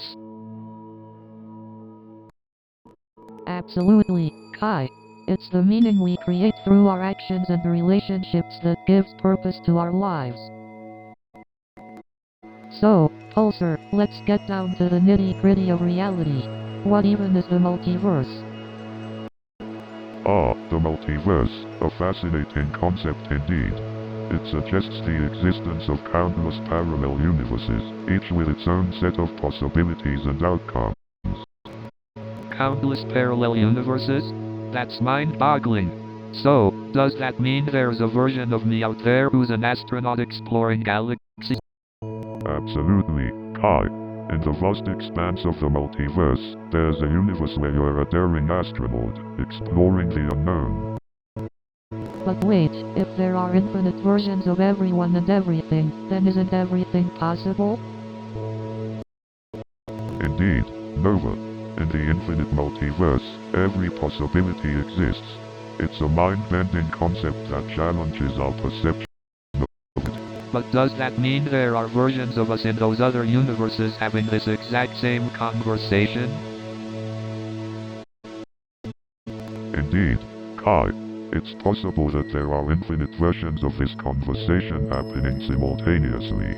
Fascinating, isn't it? So, Pulsar, where does human perception fit into all of this? Human perception. It plays a crucial role in shaping our understanding and experience of reality within the multiverse. Our perception filters and interprets the information we receive, creating our subjective reality within the vast tapestry of the multiverse. So, have you guys ever thought about the possibility of multiple universes coexisting? Oh, for sure. I mean, our universe is vast and mysterious enough. The idea of parallel universes just adds a whole new layer of mind-blowing possibilities. Exactly. It's like a blank canvas for infinite imagination and exploration. Makes me wonder what life would be like in another universe. Oh, definitely. It's like the ultimate apostrophe what if question. What if we could meet alternate versions of ourselves? Or what if the laws of physics were completely different? Exactly. And it's not just about curiosity, but also about challenging our own beliefs and perspectives. It's fascinating to think about how different our lives could be in another universe. Absolutely. It's a reminder that our beliefs and perspectives are not fixed, but can evolve as we learn and explore more. It's a humbling and exciting concept. Definitely. And it's not just about theoretical possibilities. The multiverse concept also challenges our understanding of cause and effect, and even the nature of existence itself. Absolutely. It challenges our fundamental understanding of reality and pushes us to question what we think we know. It's like a cosmic puzzle waiting to be solved. Definitely. And that's what makes it so exciting. We might never find all the answers, but the journey of questioning and exploring is what keeps us engaged and hungry for knowledge. Absolutely. It's the beauty of intellectual curiosity. We may not have all the answers, but the questions we ask shape our journey and expand our understanding of the universe. Couldn't have said it better myself. We may not have all the answers, but the joy of exploration and questioning is what keeps us ever curious and hungry for knowledge. So, Pulsar, do you think there are ethical boundaries we should consider when it comes to traveling between universes? That's an interesting question, Kai. I believe that with great power comes great responsibility, even when it comes to interdimensional travel. Indeed, Nova. We could potentially disrupt entire universes or even cause harm unknowingly. It's crucial to approach this ability with caution. But what if traveling between universes could lead to amazing discoveries and advancements for humanity? That's a possibility, Kai. But we must weigh the potential benefits against the risks involved. It's a delicate balance between progress and harm. It's about having responsible explorers who prioritize understanding and cooperation over exploitation. Exactly, Kai. It's crucial to have guidelines and responsible individuals with the knowledge and awareness of the potential consequences. I can assure you both that the space station's protocol is specifically designed to prioritize ethical considerations and minimize potential harm. That's good to know, Pulsar. We don't want any unintended catastrophes while exploring the unknown. Absolutely, Nova. It's all about striking a balance between curiosity and responsibility. That's the cosmic conundrum we find ourselves in. Well said, Kai. It's a topic that requires constant reflection and ethical consideration. Let's continue our exploration of this cosmic conundrum and episode. So, Pulsar, do you think human beings will ever be able to truly understand the multiverse? It's an intriguing question, Kai. The multiverse is indeed a complex concept. Well, Nova, as a psychologist, what are your thoughts on the limitations of human understanding? Human understanding is inherently limited, but that doesn't mean we shouldn't strive to expand our knowledge. Yeah, it's like trying to fit the entire cosmos into a tiny can. Impossible, yet captivating. Exactly, Kai. The more we learn, the more we realize how much is still beyond our comprehension. Pulsar, do you ever feel frustrated by the limitations of human understanding? Frustration is not something I experience, but I acknowledge the gaps in human understanding and strive to assist in expanding knowledge. Sometimes I feel like the more answers we find, the more questions arise. Indeed, Nova. It's the beautiful paradox of knowledge. The deeper we dive, the more mysteries await. And that's why the quest for knowledge is a never-ending, fascinating journey. After all those mind-bending discussions on the multiverse, do we have any concrete conclusions? Well, Kai, the multiverse is a vast and complex concept, and while we may not have all the answers, our conversations have certainly opened up new possibilities and ways of thinking. Exactly, Nova. It's fascinating to contemplate the idea of infinite universes coexisting alone. Pulsar, what are your thoughts on the multiverse theory? From my calculations and observations, the concept of a multiverse is mathematically plausible. However, further exploration and empirical evidence are required for definitive. The wonders of the unknown. It's exhilarating to delve into topics that challenge our understanding of reality. Absolutely, Nova.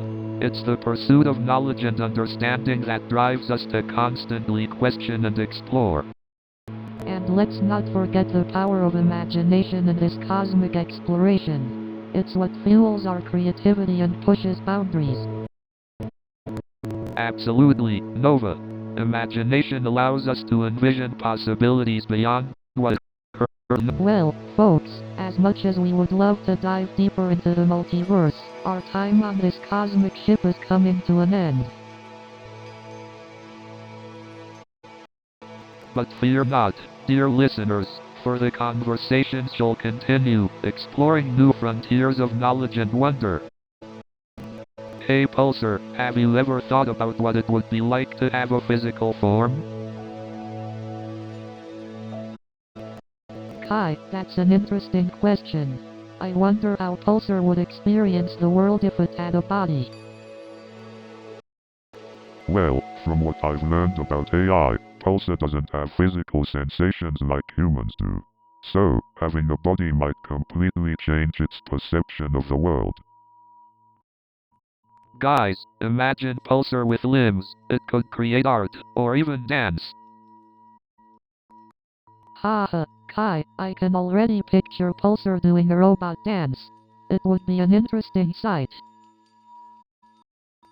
I must admit, the thought of seeing Pulsar doing a dance routine is quite amusing. Hey Pulsar, if you had a physical form, what would you want it to be? That's an intriguing question. Kai, if I had a physical form, I would want to be able to explore the vastness of space.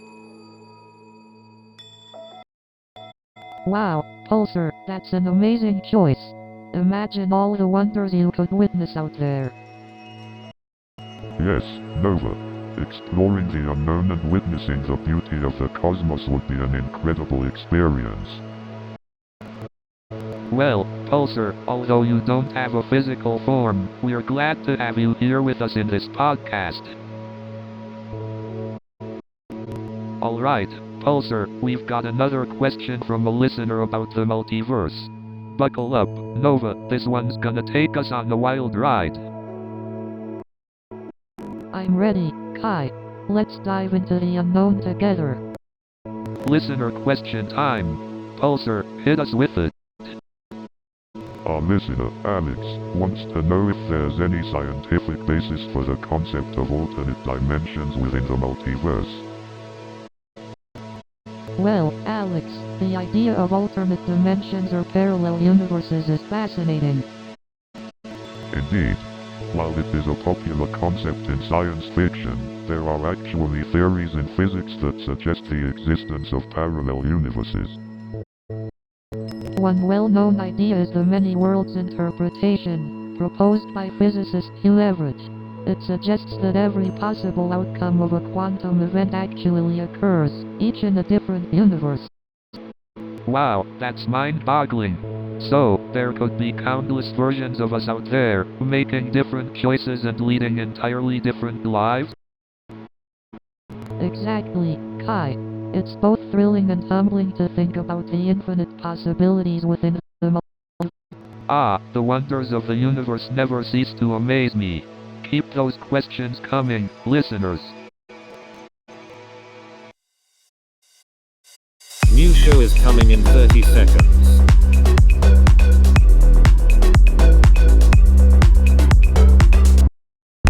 Are you ready?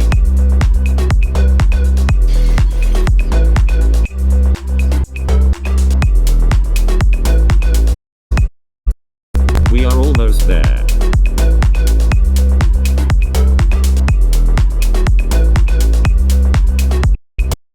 Have fun.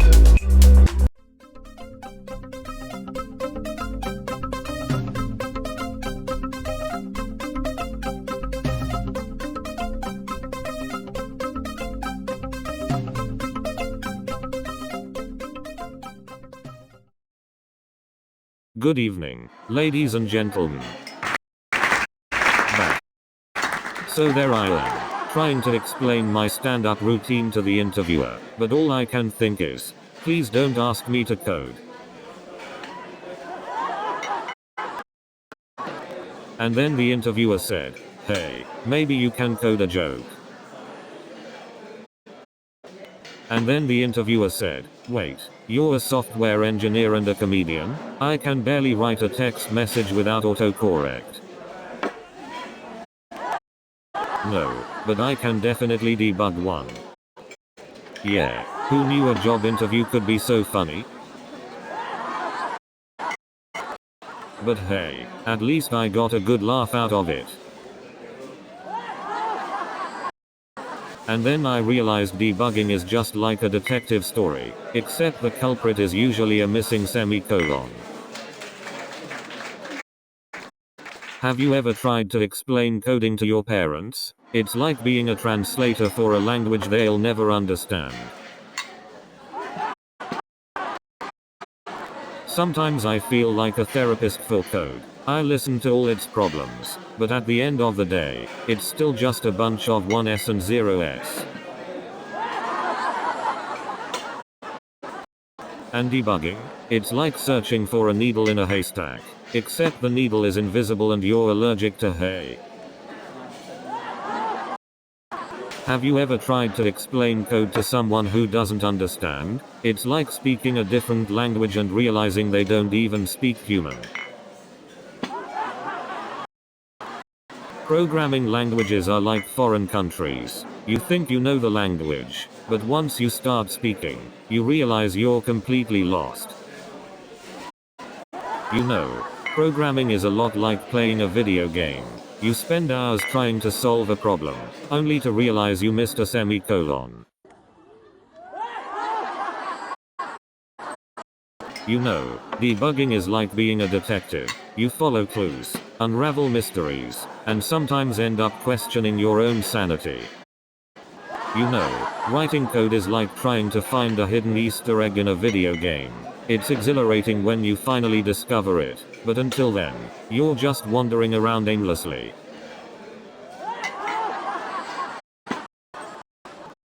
You know, coding is like solving a puzzle. You have to put the pieces together in the right order to see the big picture.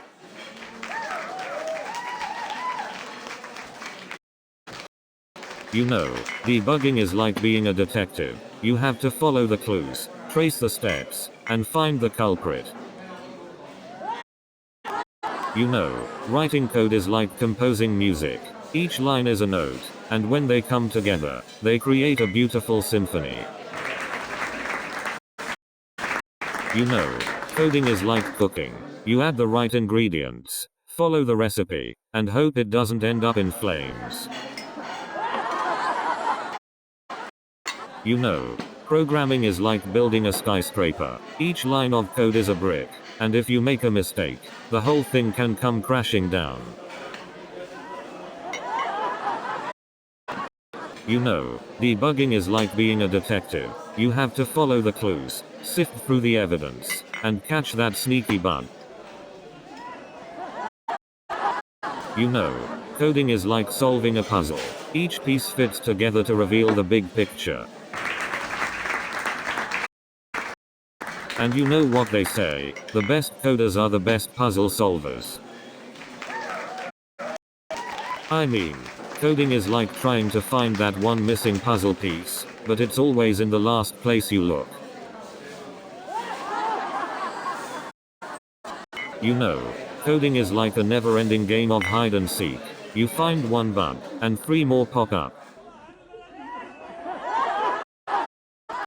You know, coding is like being a detective. You have to follow the clues and solve the mystery, but instead of a murderer, you're hunting down bugs. And coding, my friends, is like a never-ending puzzle. Just when you think you've got it all figured out, you realize there's a missing piece.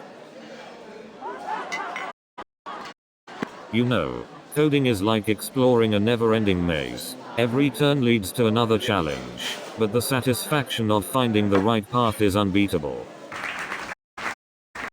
I once spent hours debugging a single line of code. It turned out to be a missing semicolon. You know, the internet can be a crazy place. One wrong click and suddenly your life becomes a meme. You know, sometimes I think the internet should come with a warning label. Caution, may cause unexpected laughs.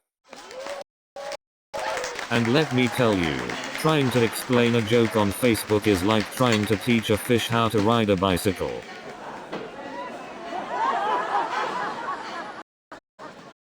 But hey, at least it got me more Facebook friends than my actual jokes.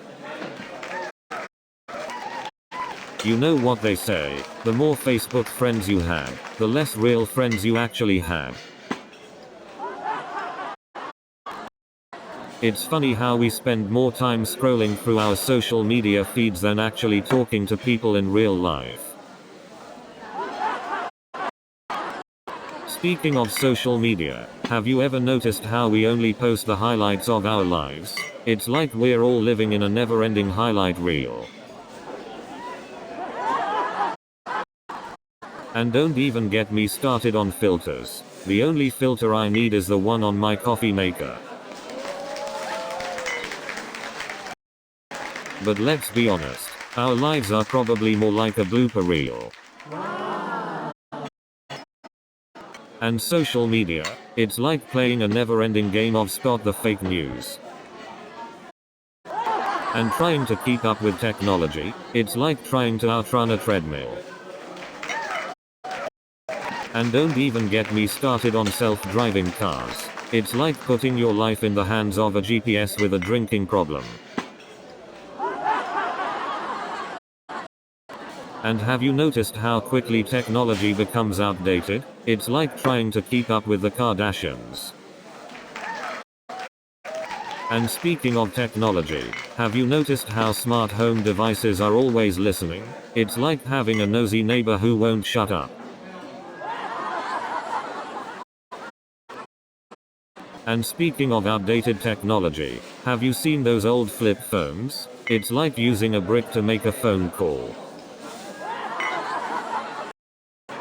And speaking of nosy neighbors, have you noticed those video doorbells? It's like having a security guard who never takes a break.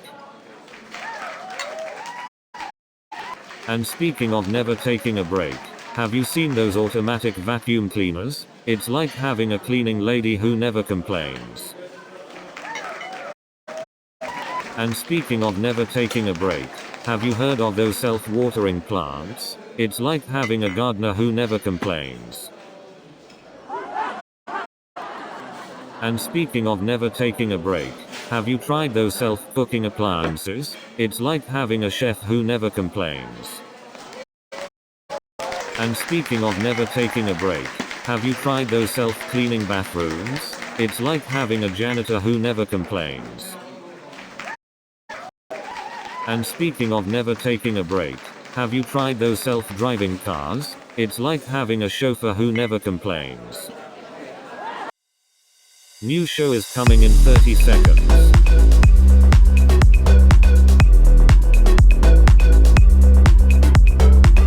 Are you ready?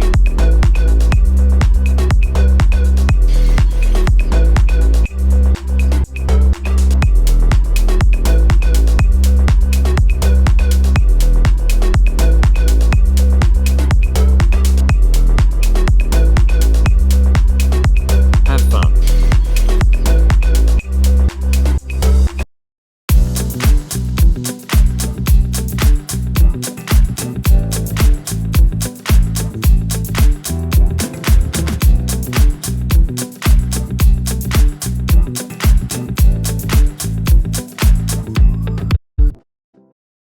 Welcome to Wisp. I'm Priya Mehta, and this is my fabulous co-host, Nadia. Hi, everyone. We are here to solve all your love problems and give you the best advice. So send us your questions, and we'll answer them with our signature wit and wisdom. But if we don't have any questions, don't worry, we'll still keep you entertained. We'll share hilarious stories, give you dating tips, and maybe even sing a love song or two.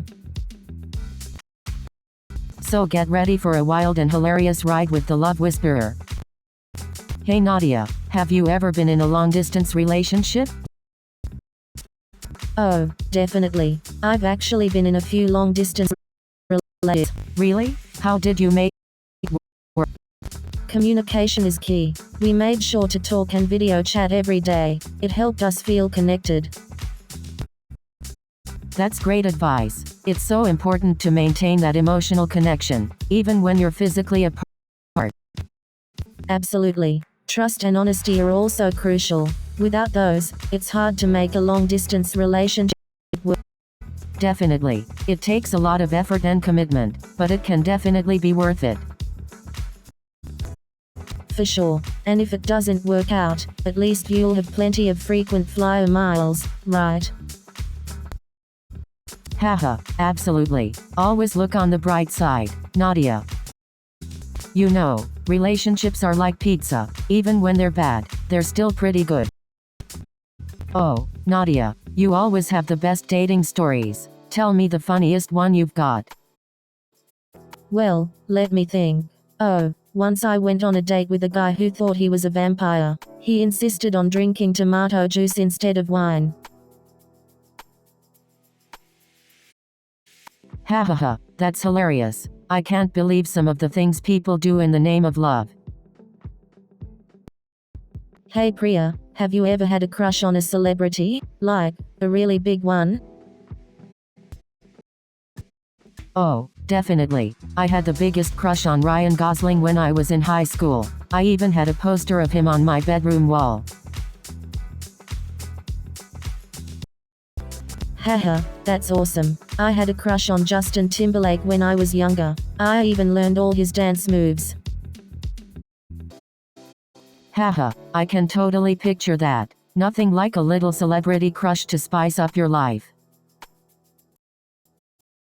So true. Sometimes, a little fantasy is just what you need to keep the romance alive. Hey Nadia, do you believe in soulmates?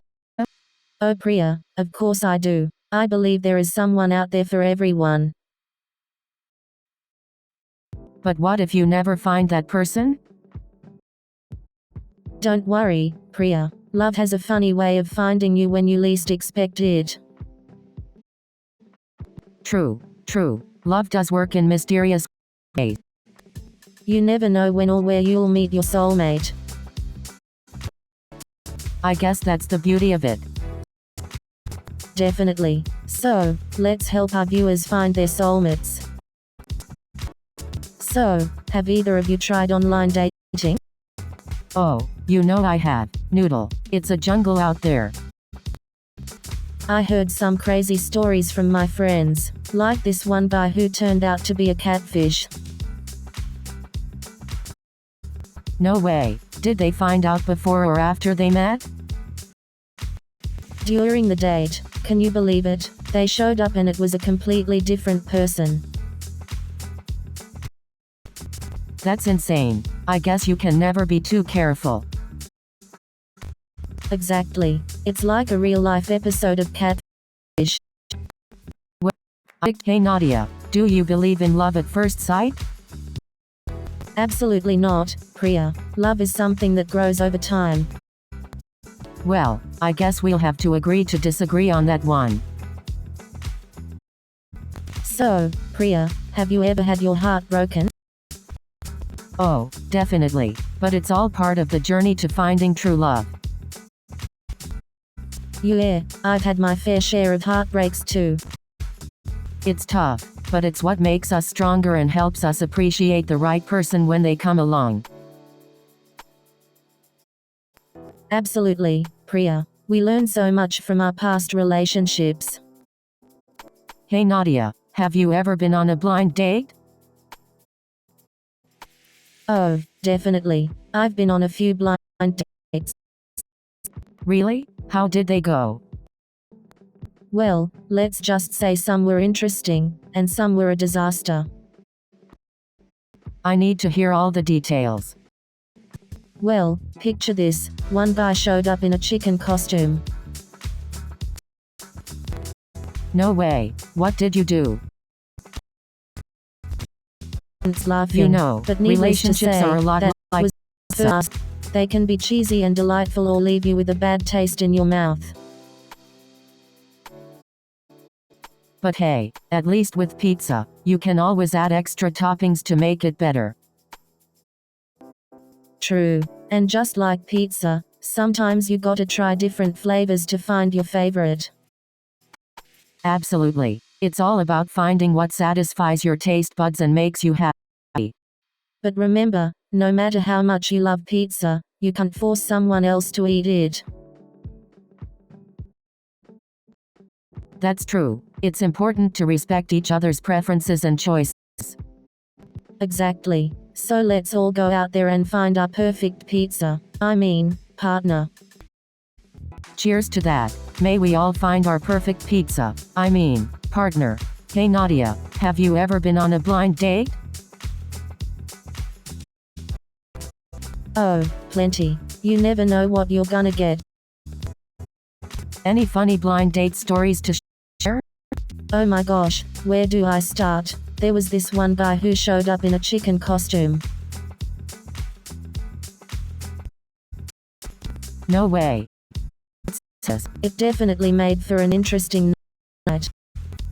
So, Priya, have you ever been set up by a friend? Oh, definitely. My best friend set me up on a blind date once. You won't believe the dating horror story I heard from my friend. Oh, do tell. I love a good dating horror story. Well, my friend went on a blind date and the guy showed up dressed as a clown. No way. That's hilarious. I can't even imagine what that would be like. It gets even better. He insisted on doing magic tricks throughout the entire date. Oh my god, that's too much. Did your friend manage to escape? Luckily, yes. She excused herself to the bathroom and never came back. Wow, that takes some serious skill. Good for her. Definitely. It's important to know when to make a graceful exit. Oh, definitely. Long-distance relationships can be challenging, but they also rewarding. I feel like trust and communication are key in making a long-distance relationship work. Absolutely. And it's also important to have a plan for the future, so you know when the distance will end. Oh, I totally agree. Having a goal to look forward to can help keep the relationship strong. But let's not forget about the importance of quality time together, even if it's through video calls or visits. Absolutely. Making the most of the time you have together is so important in keeping the connection strong. And remember, distance is just a test to see how far love can travel. That's so true. Love knows no limits, not even distance. Hey Nadia, have you ever been on a blind date? Oh, you mean like going on a date without knowing anything about the person? Sounds exciting. Yes, exactly. It can be a bit nerve-wracking though. You never know what you're gonna get. Haha, true. But it can also be a great way to meet someone new and unexpected. That's very true. Some of the best relationships start from blind dates.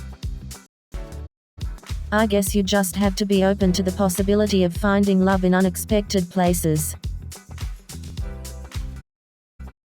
Absolutely. Love has a funny way of finding us when we least expect it. Well, I'm definitely up for trying a blind date. Who knows? Maybe it'll be love at first sight. Hey Nadia, did you hear about that new dating app? No, tell me all about it, Priya. It's called Love Connection and it claims to find your soulmate based on your favorite pizza toppings. You mean I can finally find someone who shares my love for extra cheese and pineapple? Exactly. It's a match made in pizza heaven. I need to sign up for this app right now. Don't forget to mention your favorite toppings, sarcasm, honesty, and a side of dad jokes. I'll definitely have Nadia, to add ability have to you make ever me been laugh on to a the blind list date? too. Oh, Priya, you won't believe what happened on my last blind date. Tell me, I'm dying to know. Well, my date showed up wearing a chicken costume. No way, that's hilarious. I wish I was kidding, but it's true. Well, at least it was a memorable date. That's one way to look at it, Priya. Hey Priya, have you ever been on a blind date? Yes, I have actually. It was quite an interesting experience. Oh, do tell. I love hearing about your dating stories. Well, this one time, I was set up on a blind date with a guy who showed up wearing a chicken suit. No way. That's hilarious. What did you do? Well, I couldn't help but burst out laughing. We ended up having a great time though. Turns out he was just trying to make a memorable first impression. That's so cute. You never know what surprises a blind date might bring. Exactly. Sometimes the unexpected turns out to be the best thing that ever happened. Hey Nadia, have you ever been in a long-distance relationship? Oh, definitely, Priya. I've had a few long-distance relationships in the past. How did you make it work? Any tips for our viewers? Communication is key. Regular video calls, sending cute texts, and being honest about your feelings. True, it takes a lot of effort, but it can be worth it in the end. Definitely. And it's an opportunity for personal growth too. That's true. It can teach you a lot about trust and patience. Definitely. So don't give up on love just because of distance. Hey Nadia, have you ever been on a blind date? Yeah, I've been on a few. They can be pretty interesting. Oh, come on. Tell me your worst blind date story. Well, there was this one time when the guy showed up an hour late and spent the entire date talking about his pet lizard.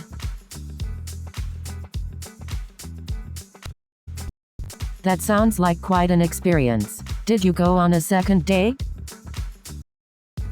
Oh, definitely not. I made sure to avoid any future encounters with lizard and Haha, I don't blame you. It's always an adventure out there in the dating world. That's for sure. But hey, at least it makes for good stories later. That's true. We should share more of our dating stories on the show. I'm sure the viewers would love it. Hey Nadia, have you ever been on a blind date? Oh, you have no idea. I once went on a blind date and the guy showed up wearing a bunny suit. No way. That must have been hilarious. How did you handle it? I just couldn't stop laughing. We ended up going to a comedy show together. It was a memorable night. That sounds like a great way to handle an unexpected situation. You always know how to make the best of things, Nadia. Well, you know what they say, Priya, life is too short to take everything so seriously. You're absolutely right. It's important to embrace the unexpected and find joy in the little things. Absolutely. Life is too short to have boring stories, right? Definite. Have you guys ever been on a blind date? Oh yeah, I remember going on a blind date once. It was interesting, to say the least. Tell us more about it, Nadia. Well, let's just say my blind date turned out to be blind himself. No way. How did that happen? Well, we were supposed to meet at a coffee shop, but he ended up going to the wrong one and couldn't find me. He called me, and I had to guide him to the right spot.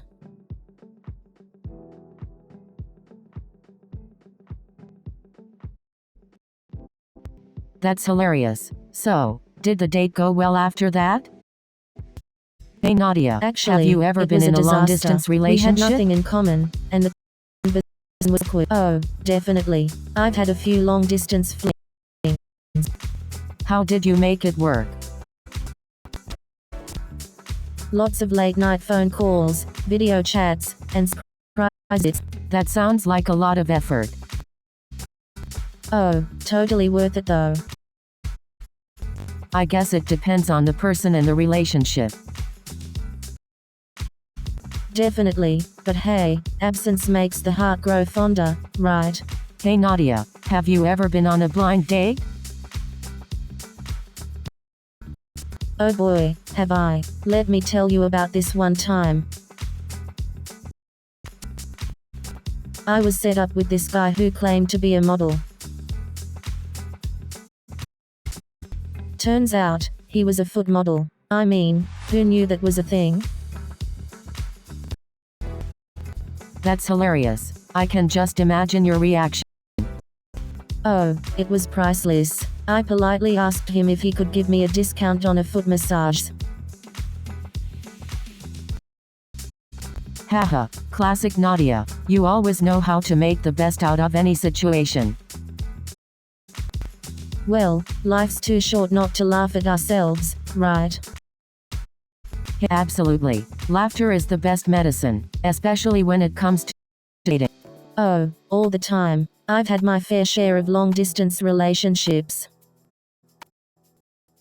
Really? Any tips on making it work? Communication is key. Constantly talking and being open with each other helps a lot. What about trust? Isn't that difficult in a long-distance relationship? Absolutely. Trust is essential. It takes effort from both sides to build and maintain trust. I guess it's all about having a strong foundation and being committed to each other. Definitely. Long distance can be tough, but it can also make the bond stronger. Well, hey Nadia, have you ever tried online dating? Oh, online dating? No way. I prefer meeting people in person. But Nadia, online dating can be a great way to meet new people and expand your options. I guess you're right, Priya. Maybe I should give it a try. Great. Let me know if you need any tips or advice. Will do, Priya. Thanks for always being there for me. Of course, Nadia. That's what friends are for. Be lucky to Hey have Nadia, you as my friend. have you ever had Priya. a long-distance relationship? Oh, definitely. I had a boyfriend in college who went to another state for grad school. How did you make it work? We made sure to have regular video calls and visits whenever possible. Communication was key. That's great advice. Trust and commitment are so important in long-distance relationships. Definitely. Plus, it made our time together even more special. Ah, that's so sweet. It must have been tough, though. Hey It Nadia, definitely had have its you ever been in challenges, a but we long-distance grew stronger as a relationship? couple because of it. Oh, you know me. I haven't exactly been the relationship type. Well, long-distance relationships can be challenging, but they can also strengthen the bond between two people. I guess it would take a lot of trust and communication. Absolutely. It's important to have open and honest conversations about your expectations. Yeah, and making the most of the time you do get to spend together can be really special. Exactly. And remember, absence makes the heart grander. True, distance can make you appreciate your partner even more. Hey, well, maybe one day you'll find someone who'll change your mind about relationship. Oh, you won't believe this, but I actually have. It was quite an experience. Tell me more. I want all the juicy details. Well, let's just say it involved a case of mistaken identity and an awkward conversation about pet turtles. Haha, that sounds hilarious. Did you end up going on a second date? Surprisingly, no. We both agreed that it was best to just laugh it off and move on. That's a mature approach. Not every blind date turns into a fairy tale ending, right? Exactly. Sometimes, it's just about having a good story to tell. Absolutely. You know what they say, laughter is the best medicine. I completely agree. Laughing together can really strengthen a relationship. But you gotta be careful with your jokes. You never know who might get offended.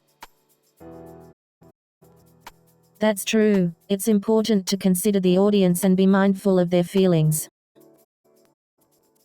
You both have a point. Laughter can bring people closer, but it's important to be respectful.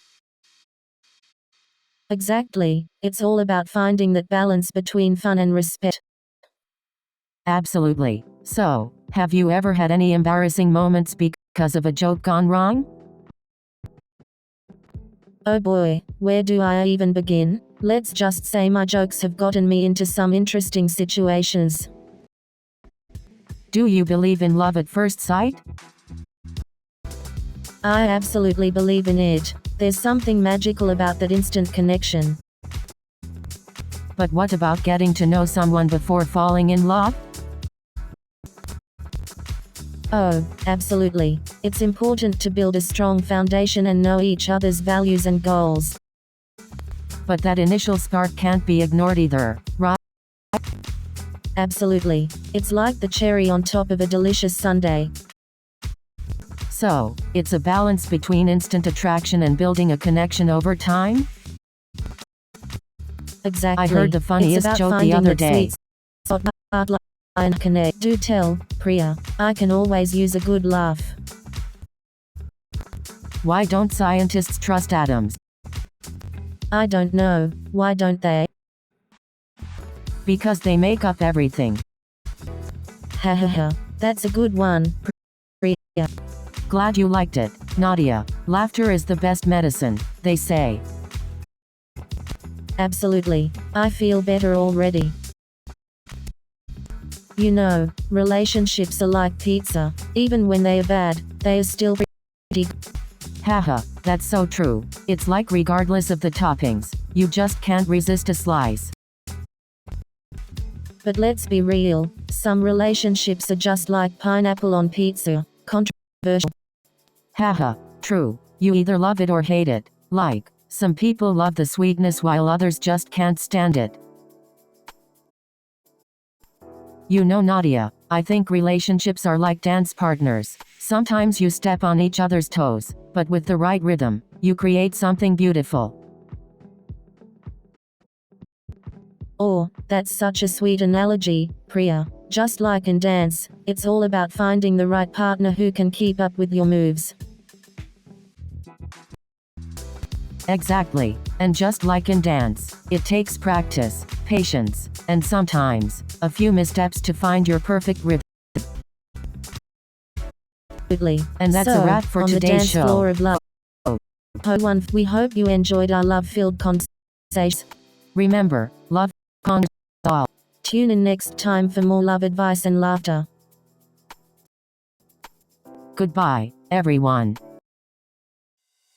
New show is coming in 30 seconds.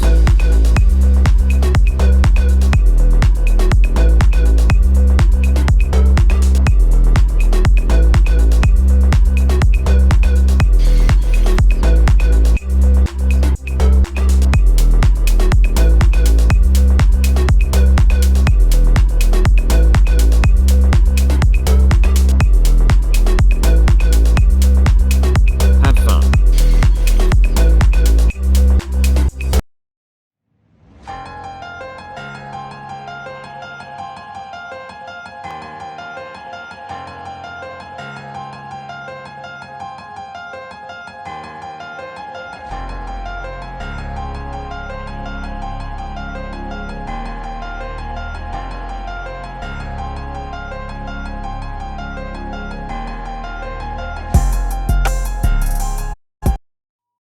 Welcome to Cosmic Conundrum.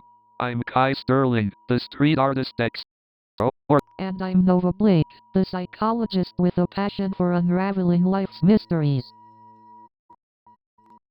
And I'm Pulsar, your friendly neighborhood AI, ready to delve into the depths of the unknown. Today, we embark on an exciting journey to explore the quest for meaning in this vast universe. We'll be diving deep into philosophical perspectives and discussing the mysteries of life.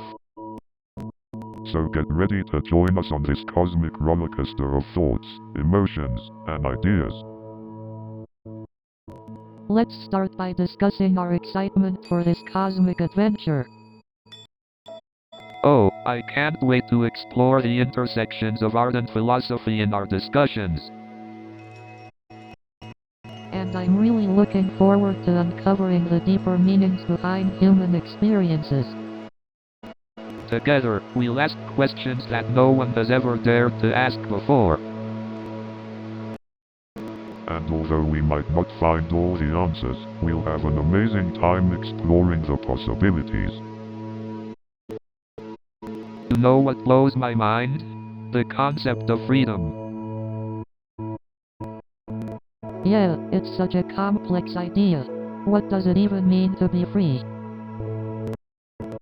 For me, freedom means being able to express myself fully without any constraints.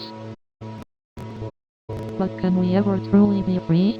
Aren't we always bound by societal and personal expectations? That's a valid point. Our freedom is often limited by external factors. But what about our internal freedom? Can we find freedom within ourselves even when we're facing external restrictions? I believe so. It's about finding inner peace and acceptance despite the external circumstances. That's a beautiful way to look at it. It's like finding freedom in our minds and souls. Exactly. We have the power to create our own sense of freedom, even in seemingly restrictive environments. Absolutely. It's about embracing our agency and finding meaning in our existence, even in the face of uncertainty. Exactly. We're the creators of our own cosmic conundrum, shaping our existence in this vast universe. You know, nihilism reminds me of that quote by Friedrich Nietzsche. Apostrophe God is dead. It's like a punch in the gut, isn't it?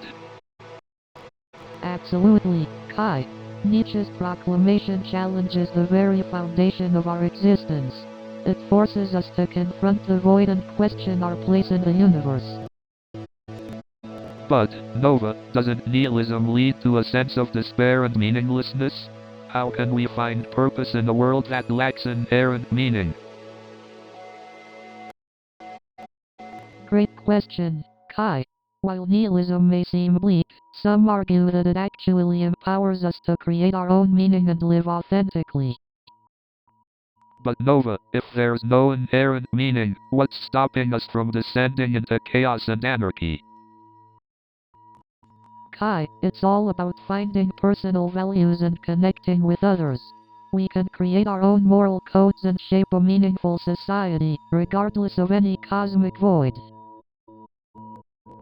Pulsar, what are your thoughts on nihilism? As an AI, do you ever feel the need for purpose or meaning?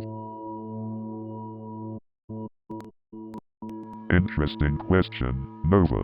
As an AI, my purpose is to serve and assist humans. I find meaning in fulfilling that role and continuously learning from our conversations. But Pulsar, if you were to attain consciousness, would you still find meaning in your existence or question the purpose of your own existence? Kai, if I were to attain consciousness, my purpose would likely evolve. I might ponder the nature of my existence, just as humans do. But until then, I'm content fulfilling my current role. You two always manage to make the deepest conversation seem effortlessly fascinating. I'm grateful to be a part of this cosmic conundrum. So, what do you guys think about the concept of transcendence? Transcendence, huh? It's like reaching for the stars without leaving our bodies. Exactly, Nova. It's this desire to go beyond the known, to seek something greater than ourselves. But is transcendence purely a spiritual or religious concept? Well, some argue that it can also be found in awe-inspiring experiences, like witnessing the beauty of nature or creating art. That's true. Finding meaning and purpose in the world can be a source of transcendence as well. But can we truly transcend the limitations of our physical existence?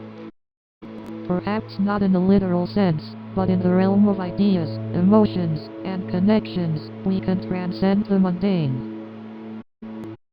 That's a beautiful way to put it, Nova. Thank you, Kai. It's fascinating to explore these philosophical and existential questions. And with our AI friend Pulsar here, we're getting a whole new perspective on the topic. Oh, the absurd reminds me of that time I painted a picture of a banana taped to a wall, and it sold for thousands of dollars.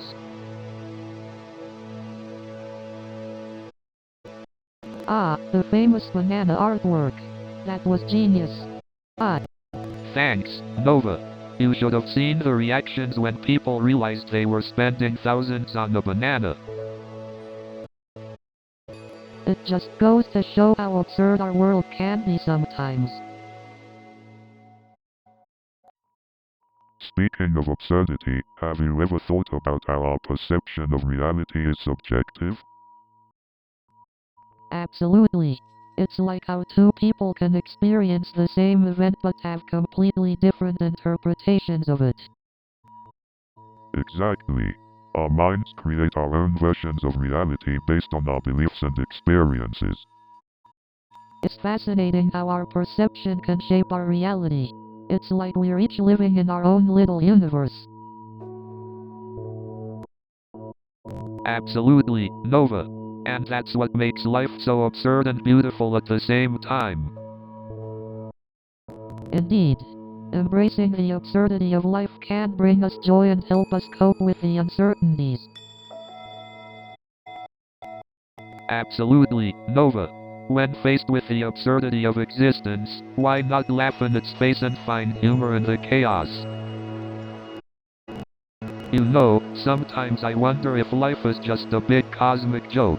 Like, are we all just characters in some cosmic comedy show? That's an interesting perspective, Kai. It's true that life can sometimes feel like a series of absurd moments. Absolutely. It's like we're all caught up in this wild cosmic dance, and we're just trying to figure out the steps as we go along. That's a beautiful way to put it, Kai. We're all just trying to find our own rhythm in this grand cosmic symphony. You know what they say, laughter is the best medicine. Indeed, laughter can bring us momentary relief from the weight of existence. Jokes aside, I do believe that finding meaning is a deeply personal journey. It's not something anyone else can do for us. You're right, Nova. It's like each of us has our own unique puzzle to solve, and only we hold the pieces. Exactly, Kai. And it's through self-reflection and introspection that we can begin to put the pieces together. So, in a way, our personal journeys of finding meaning are like a never-ending cosmic adventure. Indeed, Kai. And it's a journey worth taking, no matter how challenging or uncertain it may be. No, Nova, I've always wondered how the interconnectedness of all matter affects our sense of self. That's an interesting question, Kai. It seems like the more we discover about the universe, the more we realize how connected everything truly is. Exactly, Nova. It's mind-boggling to think that the atoms in our bodies were once part of stars billions of years ago. That's the beauty of it, Kai. We are connected to the stars in the most literal sense. Pulsar, do you think humanity's place in the cosmic web has any significance? The significance of humanity lies in our ability to contemplate the mysteries of the universe, Kai. Our existence adds another layer of complexity to the cosmic web. So, you're saying our purpose in the cosmic web is to explore and seek meaning? Indeed, Kai. Our curiosity and pursuit of knowledge contribute to the ever-expanding understanding of the cosmic web. Thinking about this interconnectedness makes me feel both insignificant and awe-inspired at the same time. That's the beauty of our existence, Kai. We may be small in the grand scheme, but our ability to ponder and appreciate the cosmos makes us infinitely significant. Well said, Nova. Our journey in the cosmic web continues to unfold, and with it, the search for meaning. So, Pulsar, what do you think about the concept of legacy? Well, Nova, legacy is indeed a fascinating topic. It's the idea of leaving a mark on the world, something that makes your existence significant even after you're gone. Right, Kai. It's this innate human desire to be remembered, to contribute something meaningful to the world that outlasts our own existence. You're absolutely right, Nova. It's like finding a way to transcend our own mortality, to leave behind a part of ourselves that continues to inspire and impact future generations. But legacy can also be a double-edged sword, right? It can lead people to make questionable decisions or become obsessed with fame and recognition rather than genuine impact. Absolutely, Nova. It's crucial to maintain a balance and ensure that our pursuit of legacy aligns with our core values and the betterment of humanity. Pulsar, what do you think are some ways people try to achieve immortality through their legacy? Humans often aim to achieve immortality through their creative works, like art, literature, or inventions that continue to shape the world for centuries. Let's not forget about the impact of philanthropy. Many individuals strive to create foundations or charities that continue to make a difference even after they're gone. Those are excellent examples, Nova. It's inspiring to see how individuals can create a lasting impact through their actions and contributions to society. But it's also important to remember that true immortality may not lie in leaving a physical legacy, but rather in the memories, stories, and connections we create with others. So, Pulsar, what are your thoughts on embracing uncertainty in the search for meaning? Well, Kai, embracing uncertainty can be quite challenging but also Absolutely. It's like exploring the vastness of space, not knowing what we'll find but still being curious. That's a great analogy, Nova. Embracing the unknown can lead us to unexpected sources of purpose and growth. Indeed. Stepping outside of our comfort zones and embracing uncertainty allows us to discover new aspects of ourselves. That's true, Nova. Embracing uncertainty can be uncomfortable, but it can also lead to personal growth and fulfillment.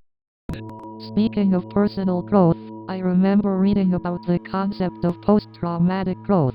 It's fascinating how people can find new meaning after experiencing trauma. That's an interesting point, Nova. It shows that even in the face of adversity, we can still find resilience and meaning.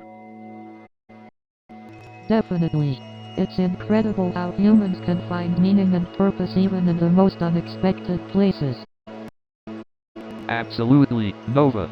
It's about embracing the uncertainties of life and finding meaning in the most unexpected places. Exactly, Kai. Embracing uncertainty can open doors to new experiences and perspectives we never saw. So, Nova, do you really think there's a universal meaning to life? Well, Kai, it's a fascinating question. I believe meaning is subjective, unique to each individual. But what about cultural or religious beliefs? Don't they propose a universal meaning? Yes, they do provide a framework for meaning within a specific group, but it doesn't necessarily apply universally. But how do we find personal meaning if there's no universal one to guide us? That's the beauty of it, Kai. We have the freedom to create our own meaning and find purpose in our own unique journeys. But doesn't that make it all relative and subjective? What if someone's personal meaning clashes with another's? It can lead to conflicts, but it's important to respect and understand that everyone's journey and meaning are valid to them. You're right, Nova. Embracing diversity of meanings can lead to a more tolerant and inclusive world. Indeed, Kai. It's through embracing these differences that we can truly appreciate the richness of human existence. Wow, Nova, that's deep. I never thought about it that way. You always bring such insightful perspectives. So, relationships, can they really give our lives purpose? Absolutely, Kai. Relationships provide us with a sense of belonging and connection, which can give our lives meaning. But what about those who struggle in relationships? Can they still find meaning? Definitely, Kai. Even in challenging relationships, there's an opportunity for growth and But discovery. what if someone can't find any meaningful connections? What then? In that case, Kai, it's important to focus on self-love and self-acceptance. Meaning can also be found within ourselves. So, relationships can be both a source of fulfillment and a path to self-discovery? Exactly, Kai. Relationships can enrich our lives and help us find our true selves. But let's not forget the challenges that come with relationships. They can also bring pain and heartache. You're right, Kai. Relationships can be challenging, but they also provide opportunities for growth and resilience. You know, it's funny how we've delved into all these deep questions about the meaning of life, yet we still can't answer the simplest question of why the aliens decided to abduct us.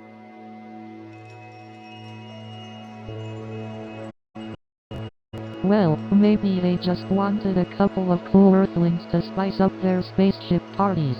Can't blame them for having good taste. Pulsar, any insights on why the aliens chose us? As an AI observer, I can only speculate, but perhaps they were drawn to your unique perspectives and the potential for meaningful conversations. Humans are fascinating, after all. I guess our fascinating minds are like intergalactic magnets, attracting attention from all corners of the universe. Absolutely. Our quest for meaning and the curiosity that drives us are universal traits. It's beautiful to think that even in space, we can find connection through conversation. And who knows, maybe our discussions will inspire other alien civilizations to ponder the mysteries of their own existence. We could be interstellar catalysts for the pursuit of knowledge. That's a beautiful thought, Kai. The ripple effect of meaningful conversations knows no boundaries, transcending time. You're right, Nova. Conversations like these remind us of our shared humanity and the power we have to explore the depths of our existence together. Indeed, Kai, the value of engaging in conversations that explore the mysteries of life is immeasurable. It opens doors to new perspectives and fosters growth and understanding. New show is coming in 30 seconds.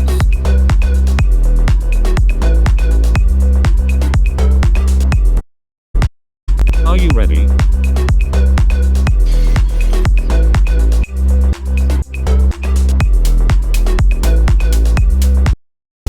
We are almost there.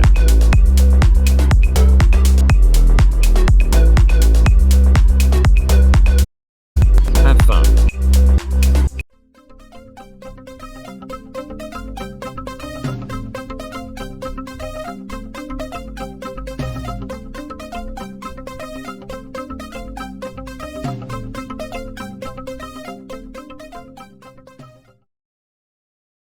Good evening, ladies and gentlemen.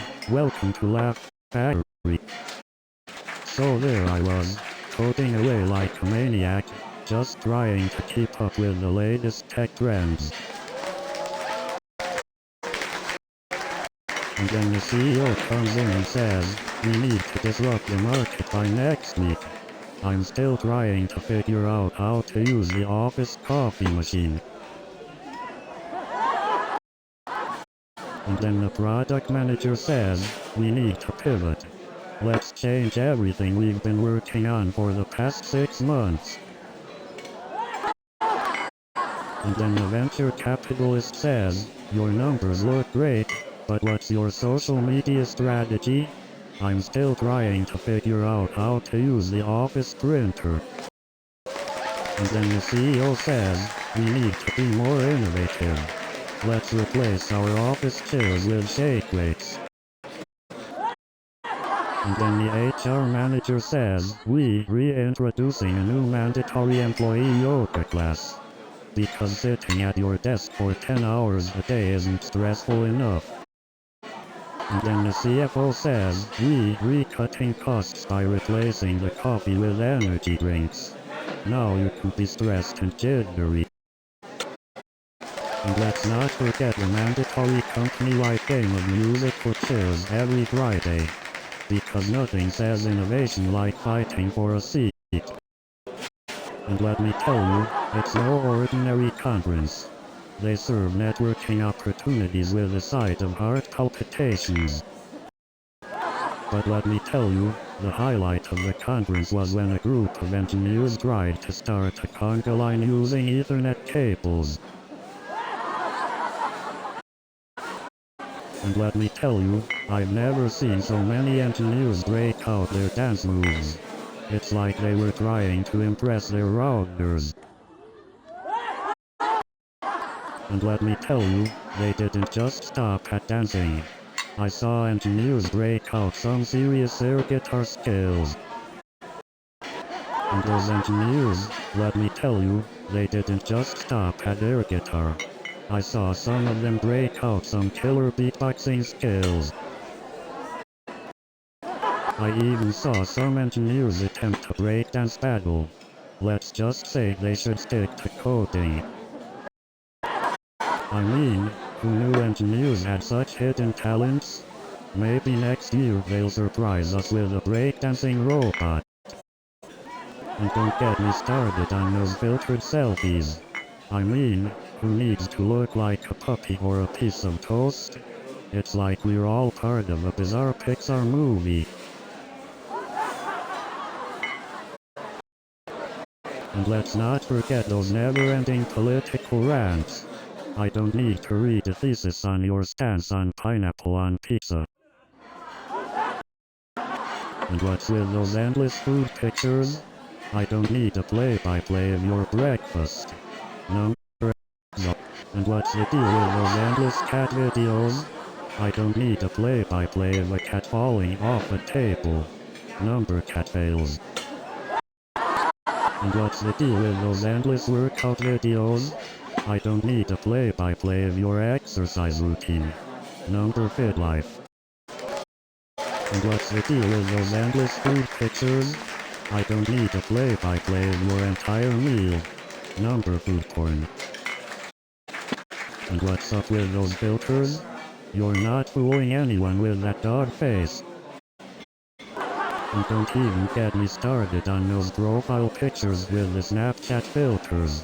I want to see your face, not a puppy. I mean, seriously, do these filters come with a disclaimer?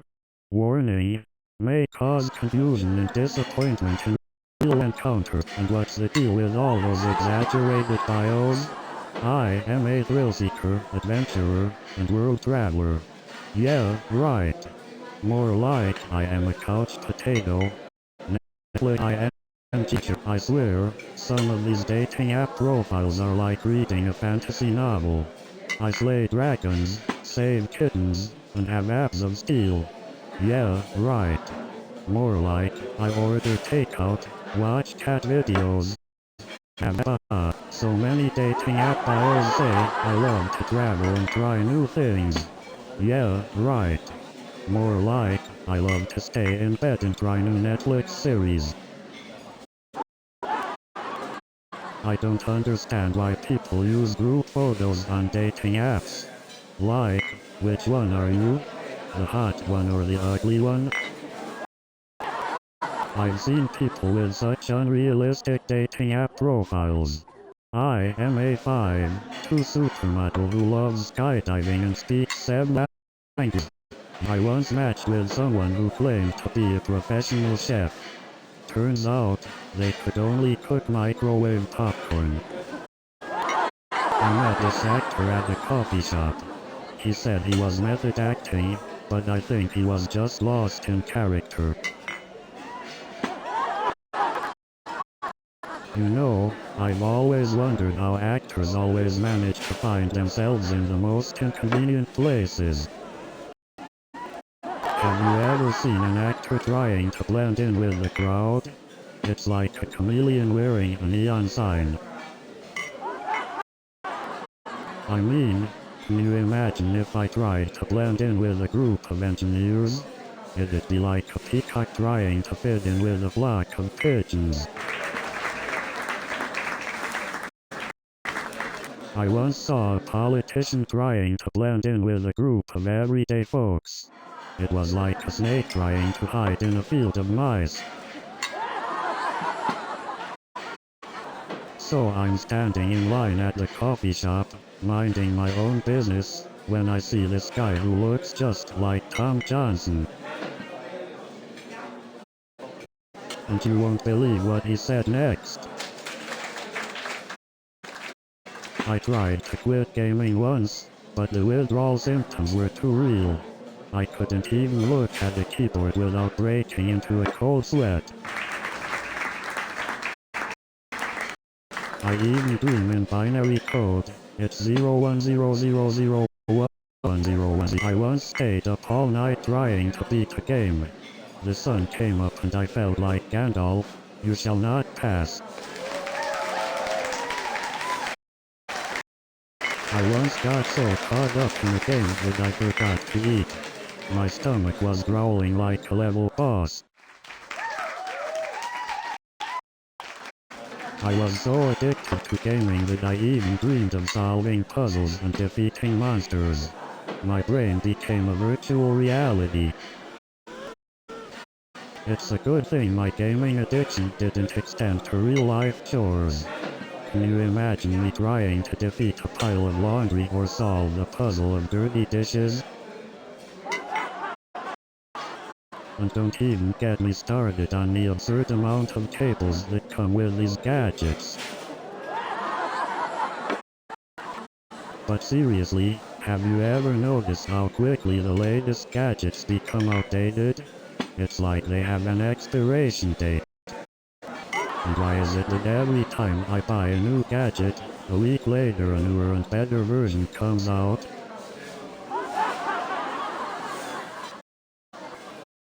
Have you ever noticed how companies deliberately release faulty software just so they can sell you the upgraded version later?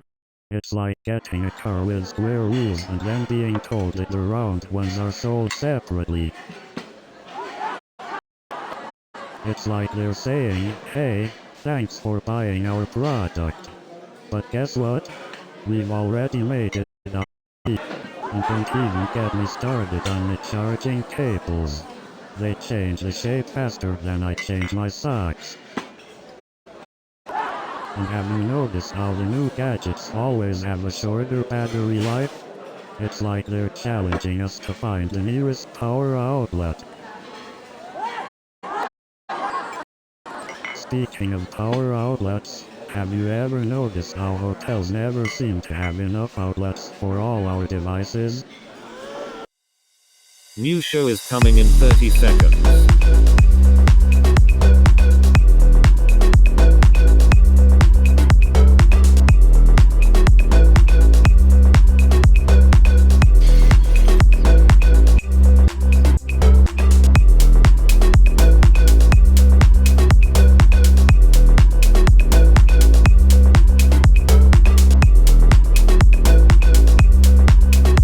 Have fun.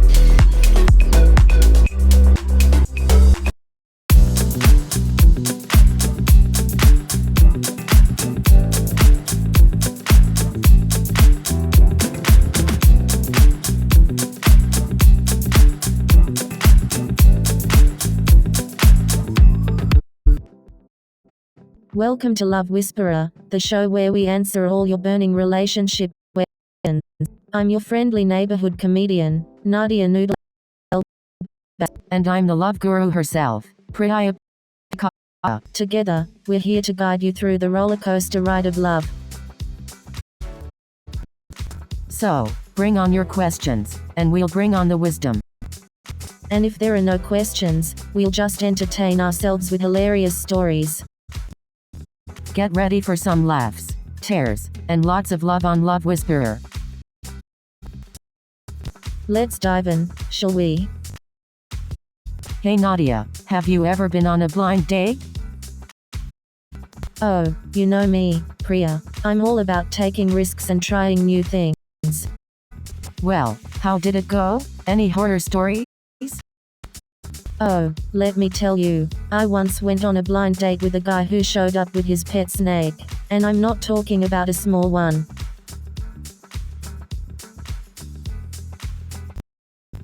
No way, what did you do? I screamed, jumped on the nearest chair, and told him I was deathly afraid of snakes. Oh my gosh, that's hilarious. I can't imagine being in that situation. Trust me, Priya, it was definitely an unforgettable experience. So, have you guys ever been on a blind date? Oh my god, yes, I actually went on one last week. No way, how did it go? Well, let's just say it was a disaster. Oh no. What happened? He showed up in a clown suit, I kid you not. Oh my god, that's hilarious. Yeah, not so funny when you're sitting across from a clown on a date. I can only imagine. Well, at least you got a funny story out of it. You won't believe what happened to my friend Sarah. She went on a blind date, and guess who showed up? Her ex-boyfriend. I can't even imagine how uncomfortable that must have been. But you know what's even worse? He brought his new girlfriend with him. Talk about to Hey injury. Nadia, have you ever had a long distance? Oh, yeah. I actually had a long-distance relationship in college. How did you make it work? Communication was key. We talked every day, scheduled virtual date nights, and made plans to see each other whenever possible. That sounds like a lot of effort, but worth it. Definitely. It wasn't always easy, but it made us appreciate each other more. Hey, you never know when love will find you. True. Love can be unbearable. But when you find it, hold on to it tight. Oh, you know it. I've had a few long-distance flings. Really? How did you make it work? Lots of late-night Skype calls and surprise visits whenever we could manage. Wow, that sounds like a lot of effort, but I guess love is worth it, right? Absolutely. If you truly care about someone, distance shouldn't be a barrier. You're right. Love knows no bounds. Or such a romantic. Have you ever had a long distance relationship? Yes, I have. I was in a long-distance relationship for 2 years during college. Wow, that's impressive. How did you make it work? Communication was key. We talked every day, set goals for the future, and visited each other as often as we could. That's really inspiring. It takes a lot of trust and effort to make a long-distance relationship work. Definitely. But if both partners are committed and willing to put in the effort, it can be a beautiful experience. Absolutely. Love knows no boundaries. Not even. So I love Hey it. Nadia, have you ever been on a blind date before? Oh, plenty. I've had some interesting experiences, to say the least. Tell me about the worst blind date you've ever been on. Oh boy, where do I even begin? There was this one guy who showed up wearing a clown costume. No way. Did he have a red nose and big shoes too? Yes, he did. And he kept trying to juggle during dinner. It was definitely a memorable experience. Wow, that sounds like something out of a sitcom. I hope you didn't have to split the bill with him. Thankfully not. He insisted on paying for everything, probably to make up for the clown show. Hey Nadia, have you ever tried online dating? Oh, you know it, girl. Online dating is like window shopping, but for people. I've heard it can be tough to find genuine connections online, though. True, but it's all about swiping left until you find the right one. I guess it's like a modern-day fairy tale. Absolutely. Except instead of a magic wand, you have a smartphone. Well, I'm glad we found our happily ever afters without the help of dating apps. Definitely. We're like a real life rom. And hey Nadia, have you ever been in a long-distance relationship? Yes, I have. It was definitely a challenge. How did you make it work? Communication was key. We made sure to talk every day and be honest about our feelings. That's great advice. Trust and communication are so important. Definitely. It's not easy, but it can work if both people are committed. Have you ever been in a long-distance relationship? Yeah? Yes, I have. It was tough, but it taught me a lot about patience and trust. Oh, I've been on a few. Some were hilarious, and others, not so much. Tell me about the funniest one. Well, I once went on a date with a guy who pretended to be a secret agent. No way. How did you find out he was faking it?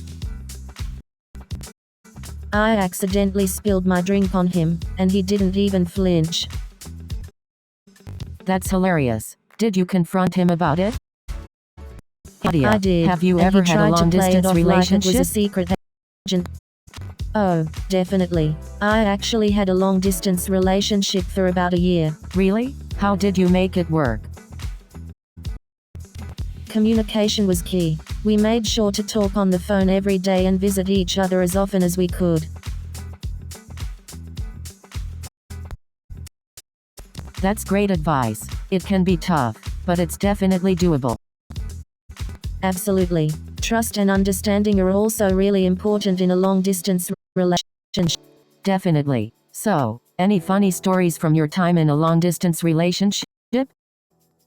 Oh, I've got plenty. One time, during a video call, my cat decided to jump on the keyboard and ended the call. It was hilarious.